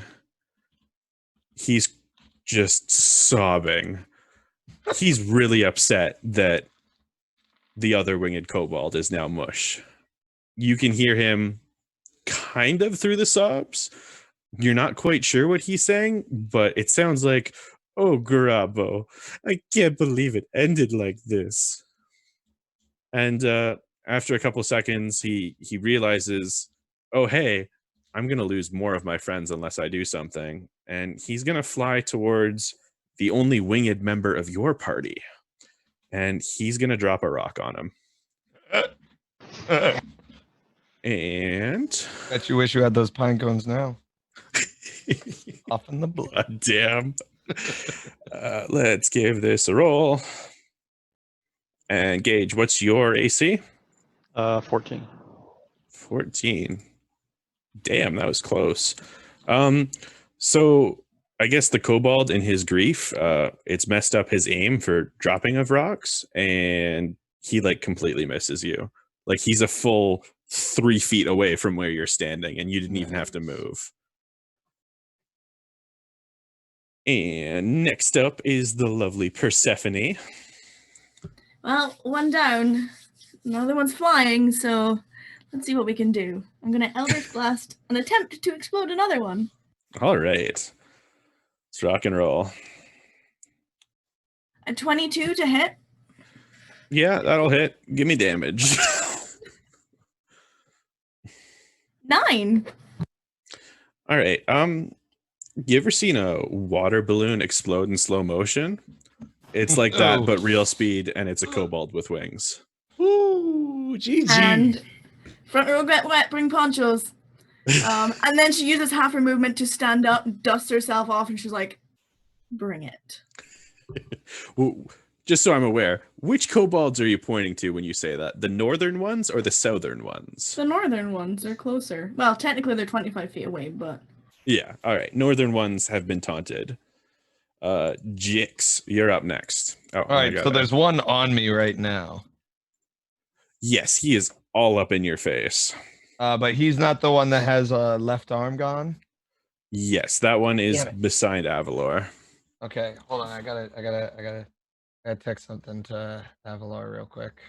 Oh no. This is important, okay? Okay. I just wait, where are you? Okay. God damn. I had a bad feeling about this. Yeah. It's gonna be beautiful. Don't worry about it. I'm sure. Okay. All right. Okay. All right. So I'm gonna look down at this guy. Like I mean, should be pretty zen, but I'm kind of upset that I got cut. And I think if I remember correctly, I have a Hungry Jaws, which gives me 2 temporary HP if I use it on him. Yes, I believe if it hits, it will. Him. Like just Yeah, you make a bite attack, and if it hits, you gain 2 temporary HP. Cool. Let's do that. What do I roll? Think that counts as an unarmed strike, right? Yeah. It's a melee strike. It should have a bonus to it. So the move itself, the action itself, should have a bonus attached to it. Oh, look at that. Yeah. So it's got the same bonus as your unarmed strike. So +4. Okay. So I roll a d20, right? Yeah. Yes. D20, Add 4 to it. Okay. God damn it! I rolled a 6.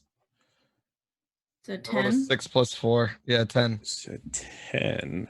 I'm fairly certain that's not going to work, but I'm going to double check first. Yes. Okay. So Jix looks down at the kobold that up until recently he didn't think was a threat, and then it removed part of his chest, and he's like, no. He opens those big old lizard jaws and he goes for the bite. But it's a real tiny kobold, and it's real skittery, and it manages to just get out of the way, you know? All right. Well, I believe I get a bonus action of unarmed strike again as well. Do. So when I go down to here, we're gonna roll for that. All right. I got a 14 plus 4 is 18. All right. So the bite, that didn't quite work, and that kobold's looking up at you like, I'm hot shit, you can't hurt this. So you take a swipe at him with your claw. Yeah. And give me your damage roll for that. Okay. It's a 1d4. I got a 3. Oh, it's a 1d4, right? It's a D4 plus a Plus proficiency 2. bonus. Right. 2. So I got a 5 damage. 5 damage. All right. So you swipe that kobold across the face, and he no longer has a face, and he goes down. He's dead. All right. Is he done? Oh, he's done. And I can move now though, right? I still have. I believe so. Yeah, you still have your move action. All right. Yep. So where's the nearest kobold? Because the nearest would be one of the 3 remaining to your south. All right. I'll go head down there to the one with only one arm. Okay. With the one arm. And you're Wait, if I use a key point, can I use another attack then? You have to announce it before, because your key points are bonus actions. So your unarmed strike or your key point. Yeah. Okay. If you did use flurry of blows and something went down, you can move and then continue your attack. You'd still have the action even if you hit one and then went and hit another. Yeah. But you have to announce it before you roll. Okay, so I can't hit it now. I think you can only do one bonus action, right? Okay. Yeah. Okay, that makes sense. And I use my bonus action as an unarmed strike. Got it. Correct. Killer. That makes sense. All right, so I'm gonna go run down to give Alavor some ayuda. All right. I'm assuming you are going to stand on the outside of those kobolds, like on the missing arm side of him. Yeah, I'm gonna. Yes. Okay. All right. Or next behind. Actually, can I make it so he's between Alavor and I? What's your movement speed? 30, right? Is 40. Walking 40. speed is 40 feet. All right. If you're going around the outside of him, you correct me if I'm wrong on this one, Zelda. You don't proc attack of opportunity unless you leave the threatened zone, right? Yeah. So leaving the threatened zone provokes attack of opportunity. Walking around them, depending on how you do it, every square is 5 feet of movement, but so are the first diagonal squares. So if, for example, he moved 10 feet, took a diagonal, that would only be a 15, and then he could go around again. Yeah, so with your 40 feet, you could easily get around behind him without provoking any attacks if you go along the outside. So you're behind the one-armed kobold, and next up is Valis. Yes. So the kobold that was flying above me is 20 feet above me? Oh, it's dead. He exploded. He exploded in your face. When did he explode? My attack. During Persephone's Persephone blew him up. I had to mute and step away for a sec. So that's how No worries. No, it's okay. Cool. You exploded him. We're good. Yes. Yeah, you're To covered catch in you kobold up. pieces. So we've got 2 exploded winged kobolds. We have 1 kobold with 1 arm, and we have 1 kobold missing a face. Oh, is that one alive still? No, he's dead. Okay. There's no coming back from face removal. Very confused. He's missing a face. So is he okay? Basically, there's 3 within 25 feet to the north and 2 30 feet to the south. Okay. There's 2. Other way around. Other way around. 2 north of you, 3 south of you. Yeah. This is why I can't have my sense. One of the damaged ones is south of you. Okay. I baited the northern 2. Yes, they have been taunted heavily. Got it. I'm trying to. I pulled the things. I don't remember how to do the actions in this. So it's move and then. How many actions do you do? It's 1 action. So you have 1 action, 1 bonus action, 1 movement. Okay. There you go. And bonus actions are considered just anything? No, so there's like certain things that are specifically bonus actions. Got it. Okay. So like, your attack would fall under, and your spells, I believe, fall under regular action. And then if I go depends over to on the spell. Some spells are bonus actions. I have Booming Blade, which is a cantrip for 1 action. Yes, it would take your action to cast it. So yeah. And if you had to attack with it, you'd have to wait to attack to your next turn. Ooh, as part of the action used to cast the spell, you must make a melee attack. So it's one thing for it. So if you wanted to do Booming Blade, you could. Yeah. Okay, just want to clarify. Yep. So I go to the closest one that is uninjured next to Alvor. All right. And that would be. So you have 2 options there. You have the one right beside Alivor, and you have the one that is on like the outside of the line. Outside of the line. Okay. And that is. Was that to 25 or 30 feet? You're south, right? So 30. Yeah. So that's the south, 10 feet, right? Yeah, the south were 10 feet away, and then the top ones were 25 to 30, depending on where we were in camp. So you can easily get to the south ones. Got it. Okay, so I move within range of the outermost one, and then swing while activating Booming Blade. Excellent. All right, give me your melee attack roll for that then. Sure. Let me get that pulled up. And... Dear God. There we go. So I got an 8 plus 3, so 11. All right. So your sword, sheathed in booming energy, does not find a target, and it just kind of swings through the air and awkwardly doesn't really hit anything. Was I rolling for hit or very damage? wily. What's that? You were rolling to hit. Okay, I rolled a d8, so I was rolling for damage. Oh, okay. D20. Okay. Got it. All right.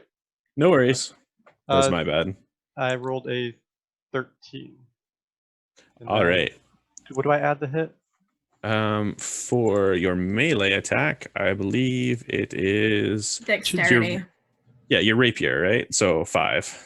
Okay, so 18. 18 works. All right, so that'll hit. Give me your damage roll for the melee attack first. Okay, should I roll it again? Yeah. So because you didn't know what you were rolling. That's 6 plus 3. All right, so 9 damage. And the 1d8 thunder only happens if it moves, so we'll roll that if that comes about. Yep. But it won't, because that's a dead kobold. Fair. I'm gonna be honest. I made this encounter with the encounter builder, and it gave me a medium difficulty. And there's a lot of exploding kobolds in this. Yeah, we're one. Remember, I'm not mad at this. You can secretly alter hit points if you feel like we're beating things too much. Trust. These kobolds that you're fighting at this point in the fight have more health than the original couple of kobolds. You're just really beating the absolute shit out of them. Oh, love it. Yeah. All right. So dead kobold. For flavor, because you casted Booming Blade, we're gonna assume his body is weirdly vibrating with that thunder energy now. So it's not quite spasming. It's more like really heavy bass happening out of the kobold corpse, like which makes this fight all the more rock and roll. like dub, like wub wub wub wub. Love it. Whoop, whoop, whoop, whoop. Coming from the corpse. Yeah. And he's dead. He's alive. All right. So the kobold that is between Valis and Avalor is up next. Obviously, he's not right beside Valis. He's right beside Alavor. But although his friend to his left lost an arm, his friend to his right died horribly and is now vibrating. So he's more upset with Valis. And he's not thinking straight at this point. You know, he watched both of his bosses explode like water balloons. A lot of his friends are already dead. So he's just real angry. And he's going to rush Valis. And that will provoke an attack of opportunity from Avalor. Ooh. What do I roll for that? Just Come a regular hit? That is a regular 2-hit, yes. Yeah. For your battle axe. Nice. 6. All right. So Avalor swings at the kobold as he runs towards his ally. And like he kind of nicks the back of the kobold's backpack, and like, you know, a couple berries fall out, but that's it. There's no real damage. So the kobold continues his short sprint towards Valis, and he's going to attempt to stab you in the foot. That'll stop him. Yeah. That dice has been shamed. I already changed that one of my D20s because Yeah, me too. Oh my god. Did you roll a one clearly again? not the good I roll did. tonight. I Nice. did. All right. What is your AC, Gage? 14. All right. What kind of boots are you wearing? Boots? Just out of curiosity, is that an open demon foot that is down there? Is that a No, booted foot? they have human feet, so it's a boot, like a regular boot. It's a boot. Yeah. All right. Well, it's now a boot with a hole in it because he just plunged that dagger into your foot. That sucks. And damage. But like he didn't do a very good job of it, and he did like at the very end. So it's 3 damage. You probably lost a toe. Nice. You got 9 others. I mean, Or I'm more. assuming. He's I a don't know. tiefling. We don't know how Right, many right. toes they have. All right, and Shark our teeth. next kobold. So this is one of our northern kobolds, and well, let me tell you, from their side of this fight, because they didn't like the southern guys so much, and their bosses exploded, and so he's kind of like, you know what? Is this worth my life? Like, I know I worship a dragon god and all that, but like. I just want to get high back at the temple. Like I don't need to die to the person making people explode. And I'm pretty sure that's a demon in the back. And I think that one's just a mountain that came alive. So you know what? I'm getting the hell out of here. And he full tilt sprints north of here, like 30 feet and then another 30 feet as a dash. And he is just deep in that forest. And then next up is his buddy beside him. And he's a little braver than him, but he did just watch his friend sprint off into the forest. So you know what? He's not going to get close. He's going to use his sling to fling some rocks at someone. And, well, Persephone was giving him hell. She seems real cocky. She'd be less cocky if she took a rock to the head. So he's going to use his sling on her. And what's your AC, Persephone? It is a 15. All right. Wow.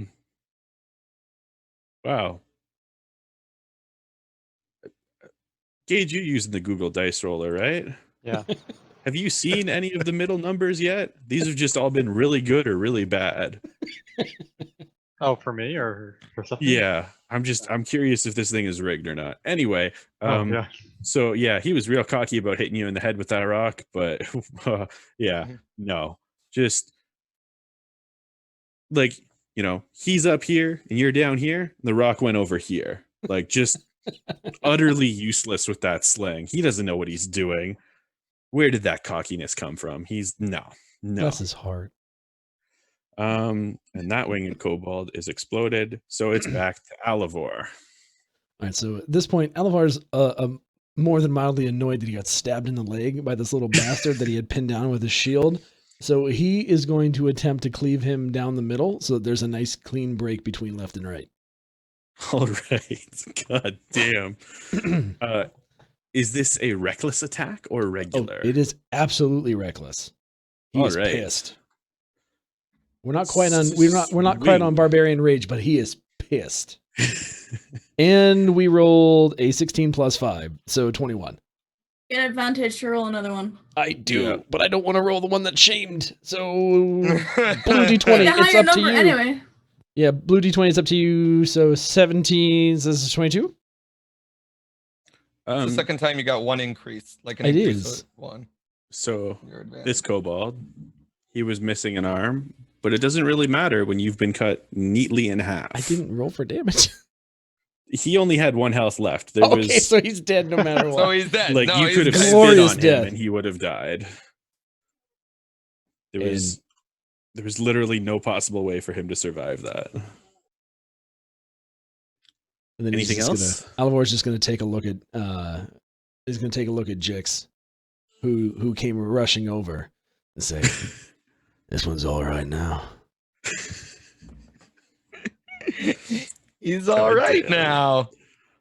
All right. So I still have movement, but I don't have any additional actions. So I think what I'll do is I'm just going to turn and I'm going to start charging towards the remaining kobold. Who? All right. I don't know what the distance would be. I'm assuming because he was 25 feet north and I'm already like 10 feet south that he's out of my range. Wait, there's one more right next to you. Oh, is there one more right next to me? I thought he charged. Didn't he charge Valis? But Valis was right, like he was 10 feet away right from next you. to me. Yeah. Oh, yeah. Well, yeah. Then I'm gonna go certainly try to trample the hell out of him. All right. So I'll make a movement to get over there. Yeah. All right. So you are. How do you want to position yourself with this kobold? Do you want to be beside Valis? Do you want to be on the opposite side? I'm going to do a pincer maneuver on that one. So opposite side. All right. Yeah. I mean, technically, I should be able to come up behind him, right? Yeah. Yeah. And Easy peasy. You can use remaining move after an attack. yeah, you can use them in any order. Okay, I did not know that. I would have. Oh, my bad. That's okay. Yep. Also, what are we going for flanking rolls? Are we doing advantage or +2 to hit? It will depend. It really depends on, for me, their awareness of you. So if they're aware of you, I generally give you that +2. But if it's like this person doesn't know you're behind them, that's just straight up advantage. Speaking of does advantage, he know that I'm there? Oh, he does. There's not a person in this area that isn't aware of you. I came in behind him. I was saying. BT dubs, I'm going to stand still and now I'm not Just here. a Goliath walking by.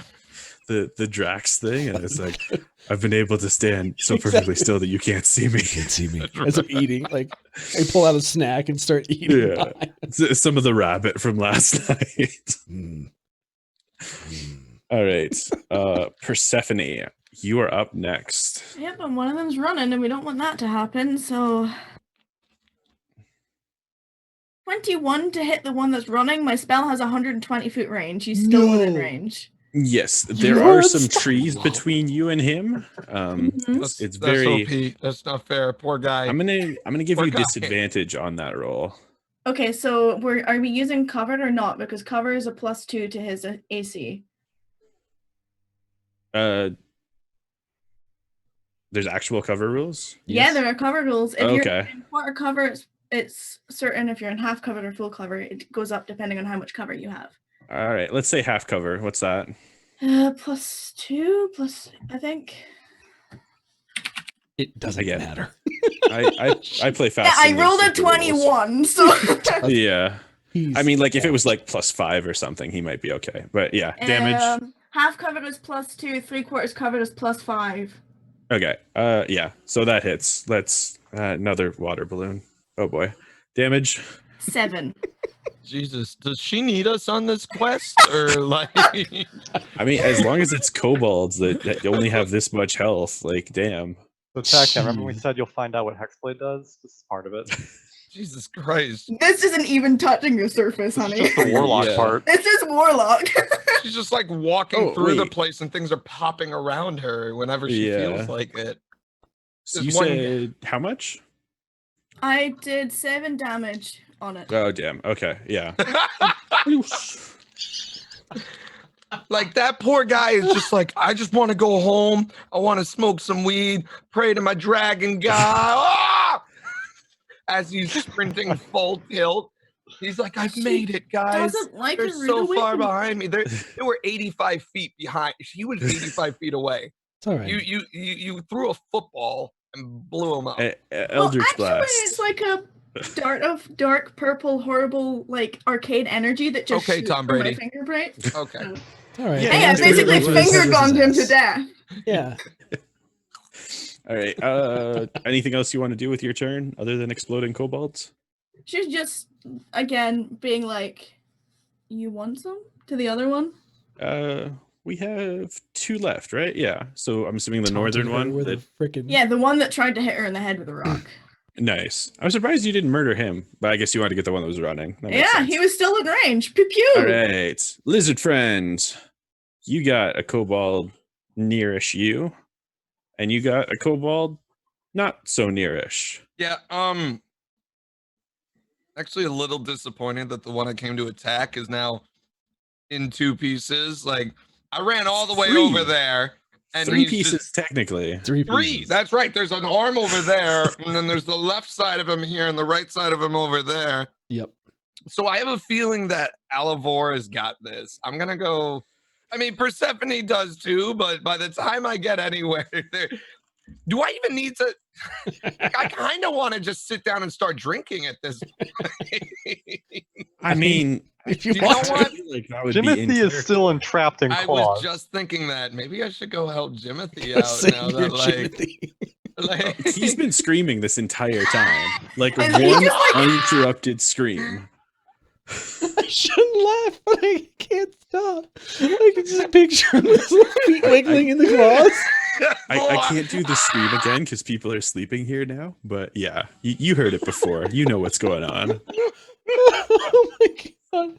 Oh, how far is the one that the dumbass who threw the rock? He was 25 feet from the center of the party, right? And you 25 feet from I've me. got enough speed. I've got you got like 40 feet. movement. Yeah, so you can get I'm gonna there. I'm gonna go run at his ass, and I'm gonna go to use my I don't know. I'm just gonna give him a right hook, right to the side of his head. Okay, just for clarification, is this a hook or are you just like swatting him into the ground? Yeah, pretty much. I'm gonna try it. I'm gonna come. Look, closed fist or open palm? You know what? Let's do closed fist. We're gonna do closed fist because I'm gonna try and pummel right into his face. And if I miss, I got a plan. You doing full on Saitama-san? Yeah. No, Just we're gonna one punch lizard. I'm just gonna one punch his ass into oblivion. So I'm gonna roll real quick. I got a 10 plus 4, which is 14, which probably doesn't hit. Does it hit? I think it actually might. Their AC is just awful. Yep, butts for AC. Yeah, I mean, it's the end of the encounter. I can tell you what the AC is. These boys have 12. Oh, shit, they don't have a lot going on for them. He's done for. Please annihilate him. All right, so then I'm gonna run my damage. I got a 3 plus 2, which is 5 damage. Ooh. So you full on sprint 40 feet from your current position over this kobold. And this is the cockiest kobold here. You want to put him in his place. And you're running and you run up and swing. And you deck this little bitty kobold across the face. And he doesn't go down. All right. And he just looks up at you, spits out some blood, and is like, just stares you down. Well, see, the thing is that unarmed strike, that hook was that was actually the feign. I'm actually gonna use my bonus action was me. I was gonna continue turning and use my tail to knock his legs into 2 pieces from underneath him. Okay. Part of my martial prowess. So let's assume that he only manages to get the spitting out of blood out before he sees, tail coming. yeah, no, exactly. Like it's the hook was the feign. He's coming for the tail, and I just rolled a 12, which was plus his AC. Whatever. Yeah, that's his AC. So, it doesn't matter what I roll, I think, at this point. Yeah, he only had 6 HP in total. Kobolds have 2d6 plus -2 HP. These guys are fucking punks. Poor baby. You were born to lose. Yeah. Their bosses were dumb as hell. Yeah. They're like, demon, a giant, some gigantic lizard guy, and she's tiny, but she's hanging out with it. She's probably badass enough if she hangs out with this crew. So well, you gotta wonder, like, did they not see you because you were in a hole and maybe thought that I was a rock that wasn't moving or something? Like, what the? I actually will explain what went through their brains. So besides their asses. So the winged bosses, they see this delicious little morsel of a gnome in a tree, and they're like, you know what? I'm gonna snatch covered him. in a giant shield. But he's still a little gnome. You can pick him up with both claws and just keep going. And he's like, I'm gonna grab the gnome, and you're gonna drop a rock on this guy, and the rest of you just fling rocks at them to distract them while I'm flying away with the gnome, and then everybody scatter, and we'll get out of here, and we'll have some gnome for lunch. And then the boss exploded, and it went downhill from there. And then the scary one blew up one of the other ones. It was at that point he knew he effed up. How many of them have you blown up, Zelda? Like, 3. She's busted 3 of them by herself. So we only have the tail swing while he's trying to be a badass and kind of shrug off the punch, and this is him. This is the tail, and he just his legs. The top half is up here, and the bottom half is underneath the tail, and then he just kind of ragdolls away after you finish spinning. Yeah, cool. And it's like they're tiny, so it's a lot of tiny bones. So it's not one big snap; it's like a. Yummy. The first thing Persephone does is goes through the non-exploded remains to see if she can find anything. We still have one more. There's one left. There's still one more between Valis and Alvor. He's right. Yeah. He didn't go down. He hasn't gotten hit yet. He just hasn't been hit yet. He stabbed Valis in the foot and then is kind of laying there, and Alivor's looking at him like lunch. He's like, he's between the 2 of them right now. You guys made a mistake. Yeah. So Valis, how are you going to handle this dude that removed one of your toes? So clearly wins from this and exclaims, "Son of a lich!" and then decide to stab him through the back of the neck. Give me an attack roll. For hit or? Yes, for hit. Yeah, to 15. Hit. 15. All right, and give me a damage roll.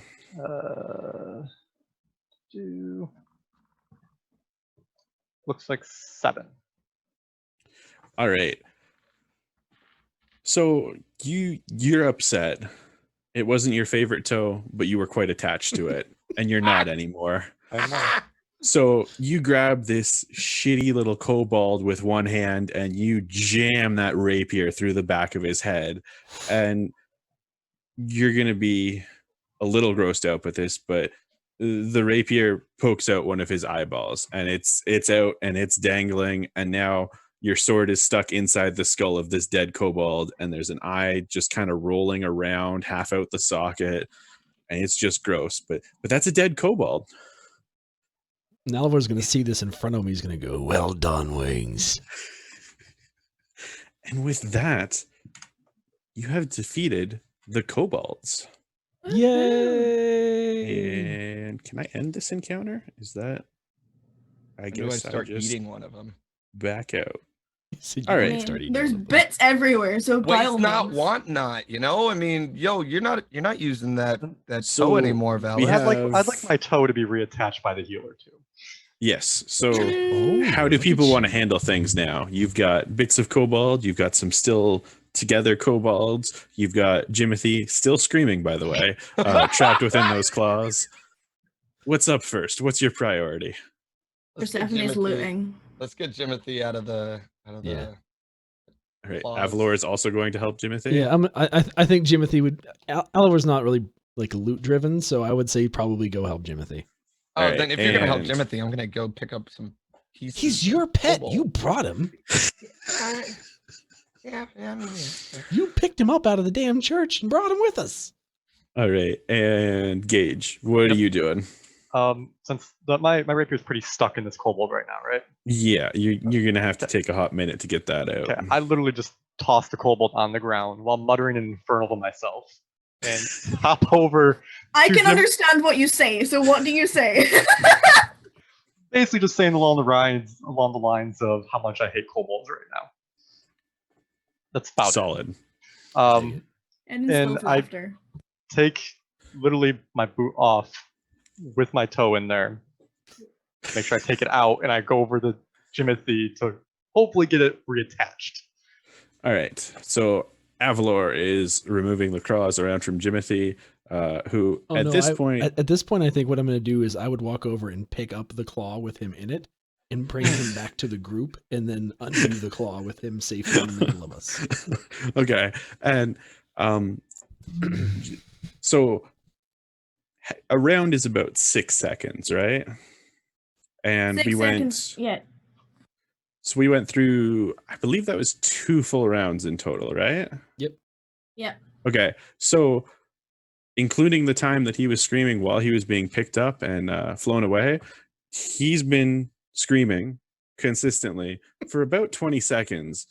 And he's got real tiny lungs. So as Avalor is picking him up, he just blacks out. He's done for a little bit. He's going to take a nap. Can I use prestidigitation to replicate smelling salts after he passes out? Yes, you can. Okay. Are you going to do that before or after the claws are removed? After they're removed. All right. That is a handy spell. That's why I took it. It's literally the jack of all trades. You can clean shit, you can make smelly shit, you can make noisy shit. I love it. It's very good. It's very helpful. So you wake up, little Jimothy, and there's no claws around him at this point. He's just, sitting in the middle of your camp with all of his new friends. And at this point, he's like, "Oh, I had a hell of a nightmare. I don't know where that came from." And at this point, he's going to notice the bits and the dead and all the stuff going around. And like Avalor's got some blood on him from the kobolds, maybe a couple pieces. He's going to start screaming again. He's seen some blood, but this is like, this is the difference between a broken arm and an exploded arm. So he's real upset. How would you like to proceed with screaming upset Jimothy? Am I able to calm him down with persuasion?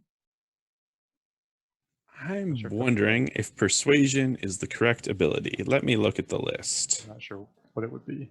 You would have to speak and then use persuasion based on what you said. So basically what I say, then I'm not sure. I wasn't sure if it'd be performance or persuasion. Depends on what you do. Okay. Yeah. So how do you want to try and calm him down? I kneel down with my foot that does not have the toe missing, not being pressed on, and I calmly speak to him. "Jimothy, everything's taken care of. You're safe. Calm down." All right. Give me a persuasion check then. All right. Still a reminder, no prestidigitation has been used to get exploded kobold guts off your face. It only covers one cubic foot, so it literally would do barely anything. I'm all covered. You'd have to use it many a time to clean everybody up. So, but you can do that if you so choose. Okay. Does outside of combat, is it just basically out of character, just doing it, or not out of character? Yeah, like out of combat, you can, it's a cantrip. You can use it as much as you want. We can assume you clean everybody up after the stuff with Jimothy, because this is still. I mean, you can take a break and let him scream himself unconscious again, but like that seems like a waste of the smelling salts. Yep, it is. So I rolled an 18 with all right 4 to persuasion. All right, so you're a demon, but you got a soft heart, and your soothing words reach Jimothy, and he looks at you, and it's like, hey, for the first time in my life, these are some people that seem to actually care about me, and I don't have anywhere else to go, so I might as well get used to this quick. And he calms down pretty damn quickly. He's still breathing pretty heavily, still kind of mid panic attack, but he's calming down.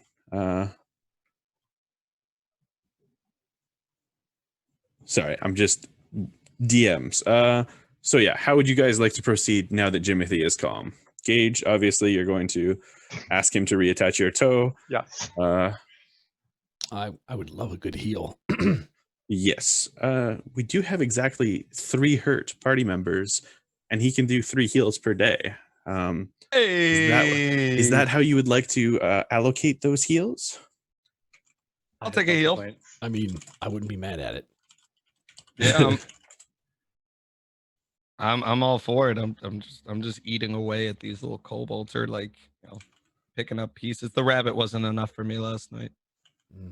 Sorry. All right. So Jimothy's calmed down, and you get to see his healing magic for the first time, and it's kind of cool. It doesn't look quite like any healing magic those of you that are experienced with it have seen before. It's kind of flashy and sparkly, but it still gets the job done. Valis, your toe is back on. How many hit points did you lose? 3. 3. Let me roll these dice.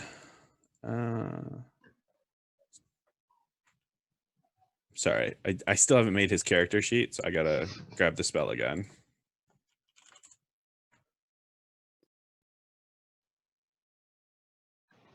Is it Cure Wounds? Yeah, it's a 1d6 plus casting bonus, I think. Yeah, I just want to double check so I'm aware for next time. It's Cure Wounds, yes. 1d8 plus spellcasting modifier. Nice. All right. So D8. All right, Gage, you are good to go. Fully healed. Next up, our lizard friend. How many hit points did you lose? 6. And back up to full health. Jimothy's doing damn good so far. I'm proud of this little gnome. And Avalor, how much were you missing? 6. Oh, I can stop the music 6 now. exactly. God damn, Jimothy. I'm proud of this little dude. Beautiful. The joke character that accidentally got adopted by the party, he's pulling his weight. Well done, boy. You didn't die. All right, so healing's out of the way. We were doing some looting, right? And all right, amongst the kobolds that are not in pieces. Do you want me to roll for it, or? Well, I'm just gonna roll for it, but I mean, you can roll investigate, but generally I don't have you guys roll for things that you cannot fail at. And as much as I would love kobolds to have hidden pockets to hide things in, they're not very smart. So all the stuff's going to be in obvious pockets and backpacks and such. Okay, well, if it matters, my investigation was 18. Yeah, hell, let's give you a bonus for that, By the way, I'm just casting prestidigitation to clean all the blood off everything. Yep. Just don't clean the blood off of Jix. Stephanie doesn't need it. She still looks glamorous. I know you're clean, but myself and also Elbron. So Jix is 100% okay with being covered in blood. Is Avalor good being covered in blood, or is it just? No, Avalor would definitely love to be healed, to cleaned. Thank you. All right, so Valis, Avalor, and Jimothy are getting cleaned up. Persephone, amongst the dead kobolds that are not in pieces, you find 8 copper pieces. Ooh. And 3 fistfuls of hallucinogenic fungus. That'll come in handy. And I believe Jix was investigating the exploded kobolds, right? How far away am I from the party when I find that? The gold? The gold and the mushrooms. The mushrooms you're probably not gonna be able to hide because they smell like butt. Yeah, I was 25 feet away from the middle of the camp, and they were on the southern fighting line. Yeah, so the ones that are not in pieces would be, I believe, one of the northern ones who got crushed by the tail. We'll count the southern 3-piece fellow basically, as in pieces. I'm trying to roll sleight of hand to hide the hallucinogenics from the party. Yeah. Ooh, would you be able to do that though? Whenever we smelled it already? Yeah. If you're not actively perceiving me, then yes. Let's go sleight of hand with disadvantage, because that is a real powerful stink. Like, you were able to smell the tree from, however far out. 18. 18. All right. Keep the fungus. I'm gonna say you managed to get that fungus deep inside your pack, and that's gonna muffle the smell enough that with all the blood in the air and stuff, they can't quite smell it. And how do you want to handle the silver coins that you found? We got silver coins? Or did I say copper, right? You said copper. But this time you said silver. No, sorry. I looked at the screen and it's silver colored, and that made me think silver. Yeah, no, but it's copper coins. Kobolds are not rich. They poor little friends. So she does deserve equal parts to everyone who actively participated in combat. So not Jimothy. Fair. Nope. 2 for each. All right. So add those to your character sheets. You get yourself some coins. Jix was investigating the exploded ones, kobolds. Right? Yeah. All right.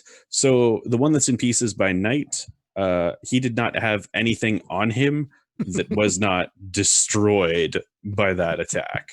It looks like there's some of those mushrooms in there, but it's like they're kind of mashed up and mixed in with the blood, and it's like, I mean, you could take them, but with kobold blood, it's like, do you really want to risk that? But he's already eaten them. Hungry. I'm hungies. Go on. Do you want to eat the blood-covered hallucinogenic shrooms? No. Oh. I'm okay. Like, part of me does, but I don't want to. I'm going to sidetrack the entire mission. I don't. We are getting pretty close to when I would like to wrap this up, and as much as I want you to go on a vision quest, we'll save it for another time. Totally dig that, but yeah. All right. But when you approach what remains of the second winged kobold, give me a perception check. Let's do this. Actually, investigate, because you're actively looking for stuff. Sorry. Investigate. I rolled a 12, and my investigation is -1. Oh, 11. All right. So amongst the blood and guts and claws and bits of wing, you notice something shiny laying underneath one of the wings. All right. And I'm assuming you go over and investigate the shiny thing. Yeah, absolutely. And you get all up in that wing and you move it. And underneath, you're not quite sure how to describe it. It's kind of like a ring if it were for somebody with just absolutely massive hands. Like, it's a fancy looking ring, but you could probably easily fit it around your wrist. Oh. Yeah. At least that's your best description of it. I'm not saying it's a ring, but that is generally what it looks like. Kind of a halo of metal type deal. I'm going to pick it up and turn to the party and say, look shiny. And then I'm going to put it around my wrist. All right. I can put it on, right? You can. It does fit neatly around your wrist. And yeah, you just got a shiny little metal ring thing around your wrist. And sweet. As far as you're aware, nothing else happened. Does anyone want to...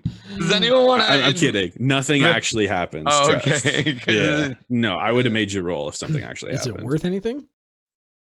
Do you have anyone... I'm wondering what you would roll for this. It depends on what it is. Insight? Yeah. I'm going to go with Arcana or History. I have both. Whichever of those is higher for the lot of you, because he did show it off to all of you. I did. Oh, by the way, are any of the wings still intact? Yes, the one this was on top of is like... But there's only one wing that's still intact. And it's like, it's not fully intact. Like, in terms of like, wing, it's like this part. You know what I mean? Gotcha. Never mind then. Never. I don't even want to know. I don't worry about it. I am though. All right. So yes. I was gonna see if they fit on Jimothy and just be like, "Look, you guys are friends now." You and the Tiefling. It could work as a belt on Jimothy. Icarus. Was I rolling for History or Arcana? Yes. So whoever wants to investigate this thing that the lizard found. Are you allowing assistance if, like, for example, I'm trained in both of those as well? If I assist, can I give him advantage? Sure, if you want to work together on it. Yeah. Sure. Well, you've got what? I have +4 to both. Yeah, go for it. And I was just going to ask you to help in Elvish. Yeah, that's fine. Excellent. All right. Does that give advantage or is that a bonus when you help? It gives advantage. Perf. Roll with advantage, Gage. Okay, I got 2, so let's roll again. Okay. The help has come in handy. And I got an 11, so 15. 15. All right. Arcana and History are both the same for you, right? Correct. All right. Arcane Trickster, I'm going to say you lean a little bit more into the Arcana side of it. And you don't recognize exactly what this thing is, but you recognize kind of the shape of it, if you know what I mean. I described it as a ring, right? And it's... I wish I had a picture to show you. It's like, do you know the honeycomb, like a honeycomb shape? Yeah. It's like that. It's like a honeycomb shaped ring, very, very thick honeycomb walls around it. And you recognize this kind of style of metalworking as that of the Empire of Magic. Yes. What do you do with that information, Gage? And obviously, Zelda, because you helped, you would have that information as well. I don't have it. So what do you two do with this? Persephone kind of looks it over and looks over at the person she was helping and waits to see if they talk first. But she has the biggest shit-eating smirk on her face. God damn. So, just to confirm, I don't think Tachyon or Knight's character know Elvish, correct? Nope. Nope. Okay. As far as I'm aware. That's what I thought. Yeah, that's what I figured. That's why I figured you were talking in Elvish. Yeah. I look at Persephone, and then continuing to speak in Elvish, I just ask kind of what you're thinking, what your thoughts are on this, and if we should share it. She obviously replies in Elvish, and she says, "Well, honestly, I mean, we could mess with him. I was planning to ask if he had decided to pledge his allegiance to our enemies, so, I mean, do with that what you will." And she starts giggling. Like, more of a chuckle than a schoolgirl giggle. And so at this point, Jimothy is going to kind of pull on Avalor's sleeve and be like, "Hey, I don't know what language they're speaking in, but wow, I'm kind of worried. And that laugh sounds like the last thing you hear before you die. Do you want to do something about this?" And Alvor's just going to look down at Jimothy and then look over at them. "Short tips, wings. What's the cheddar?" What did you just call me? Short tips. You're a half elf, so you typically have shorter ear tips than high elves do. She glares at you. Like, straight up, same glare she gave that kobold, she exploded. I'm going to look at the giant. Well, you know, I'm not going to say anything. It's going to let it happen. But you don't want me to use your name. This one likes you. Yes, but I'd prefer not a racial slur in place of it. We were simply mulling over the fact that that is connected to her enemy, and perhaps wearing it is not your best idea. Jix, And then how do she you turns on her respond? heels and starts packing up camp and ignores everything else. All right. Well, not so much ignores, but like doesn't engage in anything else. I'm just gonna shrug. Shiny.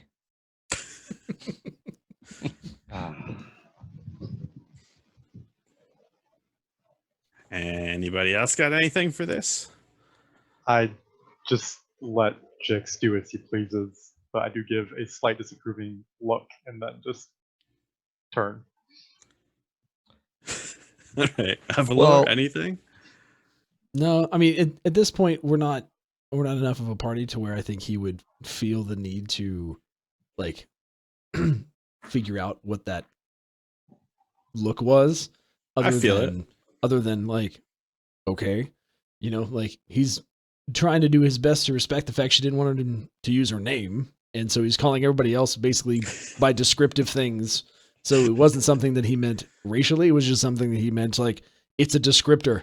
Wings, short tips, lizard man, gnome. Yeah. I know it's fine. Like it's one of those. I don't. Hey, in character, that's what he did, right? He's doing his thing. So he'll care maybe more later, but for right now, he's just like, you know, and just packs up about his things, and you know, and maybe looks back down at Jimothy. It's like, what? Like, good enough for you? Like, Jimothy's pretty satisfied with his turn of events. Well, one thing Jix. Wait, so did you just tell me that this is like you said it's the enemy's thing, right? Yeah. Right. Yeah. So Jix thinks we should explore where this came from. Ooh. There's that wisdom stat. I mean, very clever. If the damn let's follow their tracks back that way. I just want to follow their tracks, basically. I gotta wait for them to pack up. But back the way you came, or back the way they were? Where they came. Wait, no, they went to get the shrooms. They went to get shrooms, and then they're going somewhere else, right? So the place they came from is behind you. The place they were before they attacked you is ahead, presumably. Right. So you want to try to figure out the wagon? Yeah, I suppose so. Well, I want to find out where their home is. I'm trying to figure out where they got this thing from because, like, look, is their home the place that was behind us or is that just where they were getting shrooms? And I think that's probably where they're getting shrooms. So they were going back home is where they were likely going. So we got to keep heading and find where the wagon is. Yeah. That seems like an accurate conclusion. Yes. So hold on. So you said these guys are, if they're part of what is it, Magic Empire? I didn't write that down. So the Empire of Magic. Empire of Magic. Okay. So this is a long gone empire. Like they've not been a thing for a while. So these are. To not give away too much, you can assume if there's anything Empire of Magic in this area, it came from the Fallen Lands, which is where you're heading. Well, my assumption then, or I guess I'll just talk this out because I don't want to make any assumptions. Go for it. Is so he's from the Great Peak Mountains, which are right next to the Fallen Lands, and has defended his home many a time from, you know, various attacks of goblins and kobolds and you know, all manner of things around the mountains. It would be fair to say that he's probably, I don't want to say seen maybe this exact piece, but is aware of what the Empire of Magic is if they're active in an area next to his home.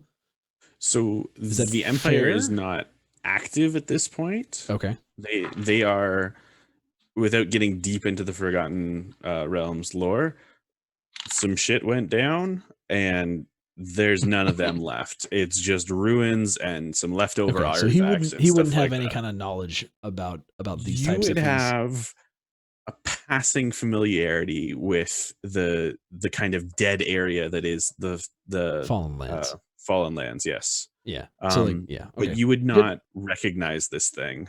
Good enough for me? No. You would recognize, however, this is not a kobold thing. Right. So, I mean, I guess I could pass on.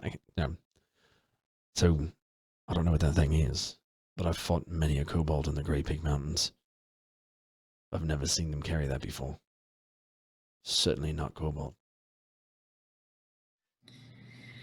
Well, it was our quest giver that did say they were trying to summon this group again. So to see something like this means we're going in the right direction. I feel like we should just press on. Agreed. All right. And if there's not anything that anybody else wants to do, I think we can wrap up there for today. I was just going to do one thing after Tachyon talks. All right. Tack, you got something to say? I don't know. I should probably be getting drunk right now, but pulls out a bottle of these heads. Yeah, I'm just gonna pull out my gourd and be like, oh yes, engage. You wanted to handle your celebration. thing that you were messaging me about. Yes, I would, because I'm silly. So oh shit. are we handling this via like just like a one-time scroll thing, or are I just gonna use like a spell slot for today? Well, I believe it's a bonus action to do it, right? It should say on your character sheet. It's still a first level spell. For the actual summon familiar. So just to recap what we're talking about, Gage forgot about his familiar. Oh. That happens. That was really supposed to be with me from literally the start of this campaign, and just completely forgot. Yeah. To be like so on my shoulder. Find familiar is it only counts as cast when you do it to like actually summon it. Okay. Let me just double check. My familiar's 3 feet tall and has a pointy hat. Yes, as an action, while it is temporarily dismissed, you can cause it to reappear in any unoccupied space within 30 feet of you. Oh. So you can just kind of summon it back with an action. Okay, so within its temporal plane, I'm just summoning it back. Yeah. Okay. I do that. I bring that back, my familiar, from the temporal plane. It is just a somewhat large black raven who I look at very fondly as I hold it on my hand. And I speak to it in Infernal and call it Eris. Neat. Yep, that's it. Persephone sort of gives like a cautionary glance about it. She would probably understand Raven's symbolism, given her involvement with her backstory. She doesn't necessarily regard it distastefully, but she's definitely cautious of it. All right. Think I'm good. We good? We're good. Yay. Woo. So we managed to get through the first session without anyone dying. Yay! Except for kobolds. Lots of kobolds. Lots of kobolds exploded. It was a close one. If I'd called her pee-pee one more time, I don't think I would have made it. I would have exploded. Pee-pee! And I gotta stat out Jimothy before next week. Good old Jim. That's awesome. I should have known, because this happens every time. I'll give a character a wacky accent and a fun name, and I'm like, cool, this character is going to be in one scene, it's going to be a fun little thing, and it's like, no, this is the center of our story now. Accept it. Until Jix grabs him and throws him over his shoulder and kidnaps him. Right, no healer. I am literally waiting for someone to like full on yeet him into combat to heal someone. Just like, go heal. He's like, ah! Did you see in chat? Somebody in chat was like, so how throwable is he? I'm like, for me, probably very throwable. Like, yeah, you could like he's 3 feet tall. You could really get some distance with him. Yeah, someone asked something like that in mind. They said, how many kobolds? Because how many kobolds does it take to paint a wall? We're like, depends how hard you throw them and how big the wall is. Yeah. Damn. I mean, he's got the pointy hat too. He's aerodynamic. He's right. He's a little missile. It's like a little javelin. You just you dart him at. Yeah, I'm gonna be honest. The reason Jimothy was incapacitated for that fight was because I did not have stats for him. I figured. Yeah. I thought that him screaming wrapped in a claw was perfect. Was so funny. Yeah, like great. it just fit the mood. And he's going to be Honestly, more involved. next time. It'll be hilarious if. Oh no, I was gonna say it'd be hilarious if every fight something happens that makes it so he can't do. He's like stuck under like his foot is stuck under a rock. He's like help or something. Or like every fight he's just incapacitated somehow. Yeah, I mean, if we would have had a healer before all this, most likely we would not have taken Jimothy, but we had no healer, so immediately that was great. I mean, he's already paying dividends. We need to. Sometimes you just got to make the DM PC. You know what I mean? Sure. Sometimes you got to fill that slot. CJ gets to finally play a character, right? Just be the Kenny of South Park, but for this. Oh my God! You kidnapped Jimothy! You bastards! How many more things am I going to explode trying to save his goddamn gnomey ass? That's the purpose of this quest. I know we thought it was like to kill the lich and stuff, but really. It's not a fetch quest anymore. It's a survive. It's a shepherding quest. Escort mission. We're on an escort mission. No. It's an escort mission. The whole thing. Oh no. No. We must. It's a coming of age story for Jimothy. Though if he dies, I don't care. I found out I love prestidigitation too. Not a Prestidigitation. Yes. I can't say it, but I love how useful it is. Super nice. It's a great spell. Also, I was very worried about how managing combat and hit points and all that stuff would be, and holy shnikey, super easy. Yep. Yeah. D&D Beyond is really rad. Really easy. And like it only happened a couple times during that one, but like tracking the HP of the enemies is also very easy. That's awesome. Like for the few times they weren't immediately killed.